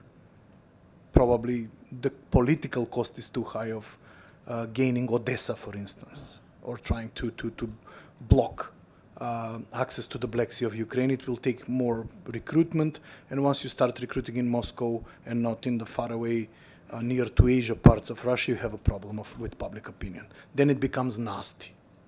And that's why public opinion in our country simply is not interested anymore, because everybody thinks that this is a stalemate that's there to stay. Nothing spectacular will happen anymore. Second thing, Nagorno-Karabakh was completely ignored in the public discourse. You would at least expect some kind of empathy by Orthodox to Orthodox people, not even that. People don't know where Nagorno-Karabakh is on the map, or who lives there and who was fighting there. Again, a failure of our IR department. I think that people are generally very badly educated in this regard. Of course, qualified public knows, like 200 people in the country know what's happening, but not more than that. Everybody else is like, those poor people, and that's the only comment you can get. Not knowing who is fleeing and where and why. But the third question is Gaza. And this is a very sensitive question. You would be surprised how sensitive it is, for two reasons. North Macedonia, if you look from today's perspective, lost 92 to 93% of its Jewish population in the Second World War. It has a museum of Holocaust. In the Museum of Holocaust, it's a creepy, creepy museum. My acquaintance Goran Sadikario is the director of the museum. You can find inside the, what's that called? The train has wagons, right? They're called wagons? What are they called? Yeah. That people were deported. Those were of the Bulgarian railways. Bulgarians are very mad because we disclosed this. But we literally have the artifact, the wagon that actually transported the Jews to Treblinka. We lost 92 to 93% of the Jewish population in our country in the Second World War, and they were imprisoned very near to where I live. There is a tobacco factory there called the Monopol. Even back then it was dealing with tobacco. People are very sentimental to the issue. On the other side, 30% of the population in my country is Muslim. When it came to the Russian and Ukrainian, to the invasion of Russia towards Ukraine, there were no public rallies by local people to support or hate somebody or support somebody. Ukrainians that live in North Macedonia threw red paint at the Russian embassy. I was surprised how many there are. There is a considerable portion, there is considerable number of Ukrainians living in my country. I was completely surprised. I had no idea. And they gathered in front of the Russian embassy. It was loud and it was emotional. It was full of tears and anger, and you can understand why. But immediately after Hamas attacked that rave party, whatever that was, immediately there was a group of people in Skopje protesting for support of Palestine. Immediately. Saying that in fact Hamas did nothing wrong, that Hamas was right, and they have the right to liberate their own state and throw out the Jews, they are invaders and whatnot. It's more an explosive issue than people would think. It's more sentimental. Because ethnic Macedonians are very sentimental to the Jewish question. Although Yugoslavia was not in good relations with Israel previously. You should know that. I was in a committee where the candidate defended this because of the Sinai strain and a Yugoslav operation under the UN auspices. They broke off relations at one point. So it was never a good relation between Yugoslavia and Israel. But North Macedonia and Israel, that's another story. And it has more explosive potential of, again, accentuating religious differences between people in the country, Orthodox versus Muslims, than you would think. I hope that people won't be too loud or too aggressive on the issue, because it might lead to another societal fracture or gap that will be created, and it will be created. So I really hope that this is something that will quickly be over, although I really doubt that. Thank you all very much for those answers. Do we have any more questions? I'll try to make it very fast. Do you want to come? Reach it here so that I don't go this time. No, just speak loud. Yeah, no, I'll just speak loud. I'm used to speaking loud. Thank you. It's okay. Thank you. Thank you all very much. Everybody's tired. It was a fascinating thing. I won't want to keep it. But I just have a quick question about Russia as a spoiler, as you said, and based on anti-Western feeling, which is very much the case in many countries in the Balkans, not just North Macedonia. Even in Serbia, with their love of Orthodox, Slavic Brotherhood, etc., a lot of it is anti-Western driven, anti-NATO. And if you ask the average Serb, would you rather live in Moscow or Berlin, I think most would prefer Berlin than Moscow. And I think that says it all, doesn't it? Very quick question here, though. We're used to saying in the EU, even though Russia was a spoiler for years, the EU is the only game in town. Let them yell, let them do whatever, but they'll all come back to the EU path. But that's not so much the case anymore now. We see third-party actors. It's the big thing that people are talking about. Russia, China, Turkey. It's no longer guaranteed that these countries are on the EU path. Do you think that this is the final push that the EU needs? Because giving Ukraine and Moldova candidate status obviously was a geopolitical decision. They're nowhere near ready to even be candidates. But it was a geopolitical decision. Do you think that this might be the final kick for the Western Balkans as well, for the EU to say we cannot afford to keep them out of the EU anymore because we have Russia, China, Turkey pushing into the region? Because it may all come back to be a good thing, that the EU will wake up and say we can't afford to keep them out anymore. So let's get the North Macedonian view on this first. I mean, I don't know if you all want to answer, if one wants to I definitely would. It's interesting that you mentioned, Professor Teokaric mentioned Sputnik. Your question is not for us, it's for the EU. Whether they will finally wake up and see that now it's a security issue anymore. It's not about, yeah. Is it present? Is it present? Raise your voice if you are, you know. They think. In spirit, yeah, in spirit. Spiritus rector. Pays for that. It's really a question for them. What they will do is either reform quickly and do something with the Western Balkans, or just leave an open ground for Russian propaganda. And maybe, in perspective, all of the powers that you mentioned, big powers that you mentioned also. Among the Albanians in North Macedonia, the most popular countries are Albania, Kosovo, and Turkey, of course. Turkey is definitely having a huge influence among the Muslim population in the country, and it has TICA, its own USAID, which is giving huge amounts of money for, I don't know, hospitals, events, celebrating, I don't know, religious holidays or whatever. China is, yeah. We have, my think tank has a study on corrosive Chinese capital. So it's a thing. Even a small country, it's a thing. But the best story I have ever heard in the region regarding this was the director of the agency Sputnik in Serbia. She doesn't appear anymore. Yeah, I don't know what this lady was called. Professor Tagaric might remember her. Milicic or something was her last name. I have no idea. They completely disqualified her from the public discourse in Serbia by one single question. Where are your daughters studying? One was in London and the other, I have no idea, I think in Canada or something. She never reappeared on TV. Never. It's very typical for the region to be this kind of hypocrisy. Russia is the great country.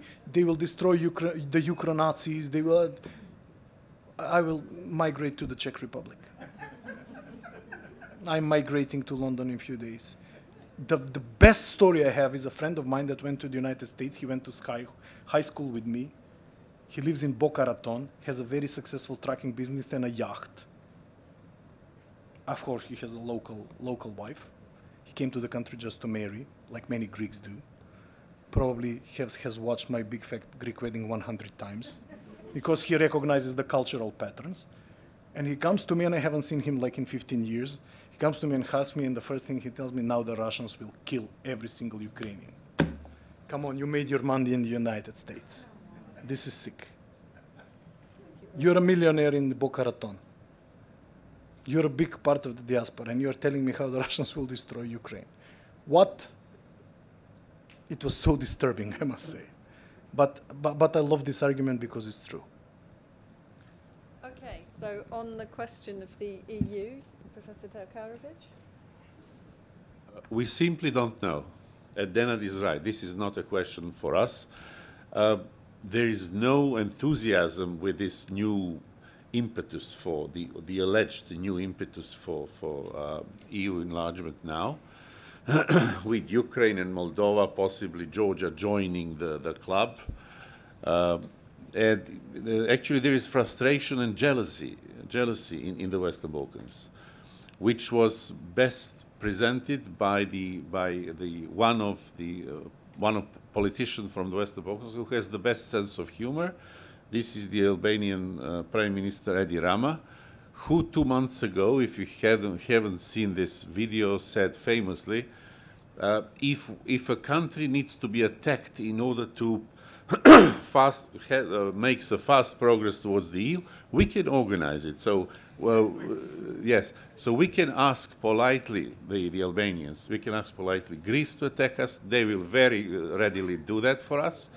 Bulgarians will do the same with pleasure towards North Macedonia. Croatia can attack Serbia. And then he finishes very actually funny.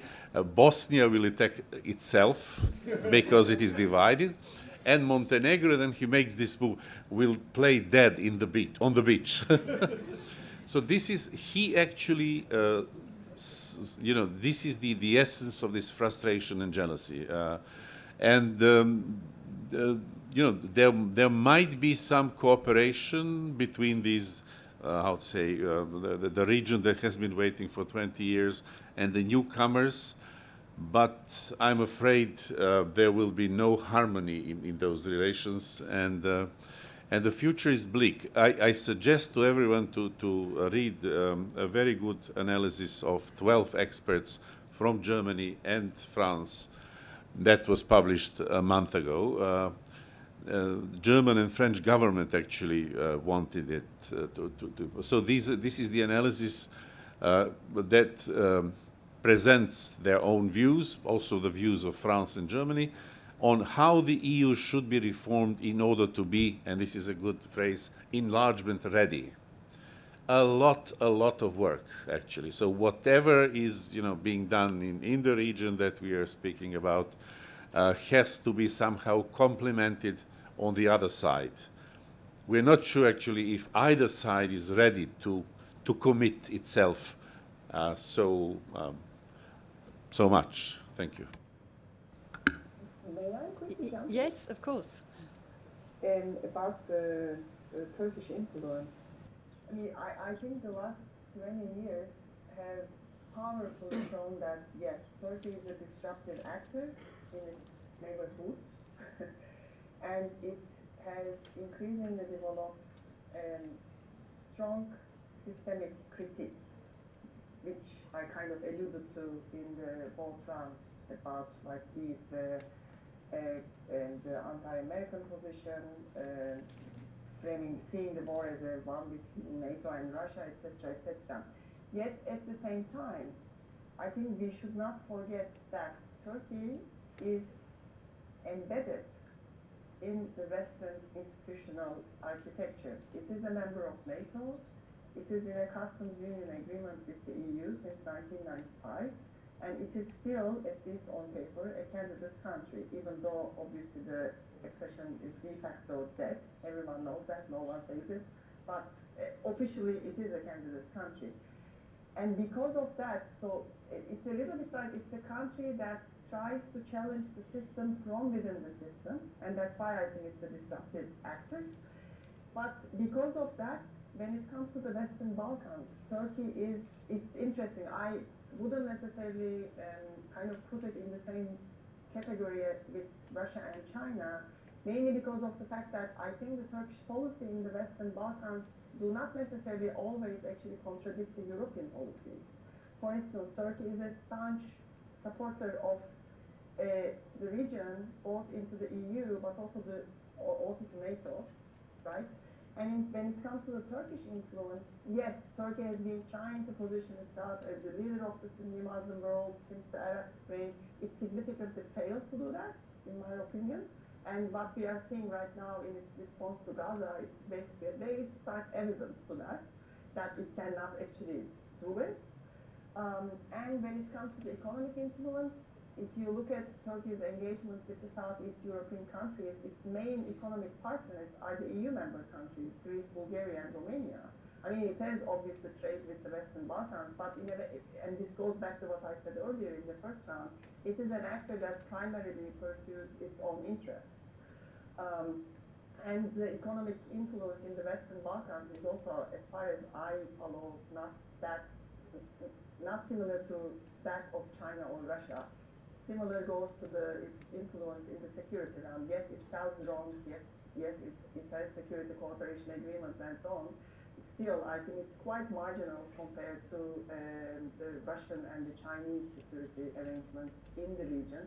That is all to say that I think we shouldn't also exaggerate. We shouldn't attribute too much power to Turkey that it really doesn't have. And I will stop there. Thank you. Thank you very much. And Professor Gieke?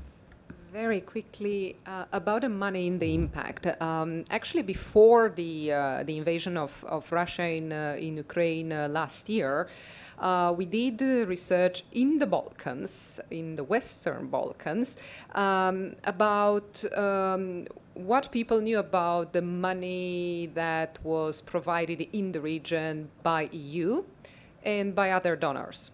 And EU is the major donor. Nobody knows about that in the region, and most think that Russia is the most important. So actually it's about the efficiency of the money that we are investing. It is the only player in town when it comes to money impact on the long run and everything, but when it comes to the discourse, it's not even there. That's the problem. And from my experience, when it happened last year that we had the invasion and we had this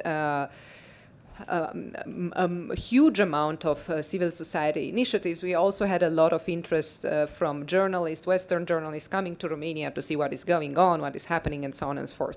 And it happened to be in touch with several journalists that used me as a contact point for getting the information to how to arrive to all these people. And I was surprised, and people who, I mean, journalists coming from very reputable publications, very well educated, and I was very surprised to see how ignorant they were about the region in general and about Romania, in which they were. They didn't do their basic research. They were still confusing Bucharest and Budapest, for God's sake. They are still confusing Slovenia with Slovakia.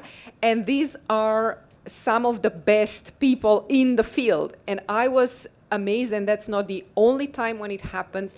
And if there is something that we can do actually for not getting so much frustration that we get new vetoes and so on and so forth, we actually need to make Southeast Europe sexy again. But that's not through wars. And I'm very, very honored and happy to be here at the oldest program in the region, in the field. And I hope that more people are coming, and we are starting to dispel some of these myths, but we need to be together, because otherwise we are not going to make it. We are going to remain ignorant in our own bubble, and EU will no longer remain the only game in town, because even if we still have the money, we are not going to move the hearts. And most people vote with the heart, not with the brain. Thank you. Okay, well, I would like to thank all our speakers very much indeed for their contributions and for travelling all this way to take part, and to, of course, Cinema Da for putting up with all the trouble we had with the internet. Thank you very much indeed. Thank you also to all of you for coming and participating in this meeting. I hope that you have found it interesting. And I think that the last word that you said, that we as a region, we really need to stick together, try to make Southeast Europe better known, try to make the problems of Southeastern Europe better known. I think that's a very important message for all of us to take home. Thank you very much indeed.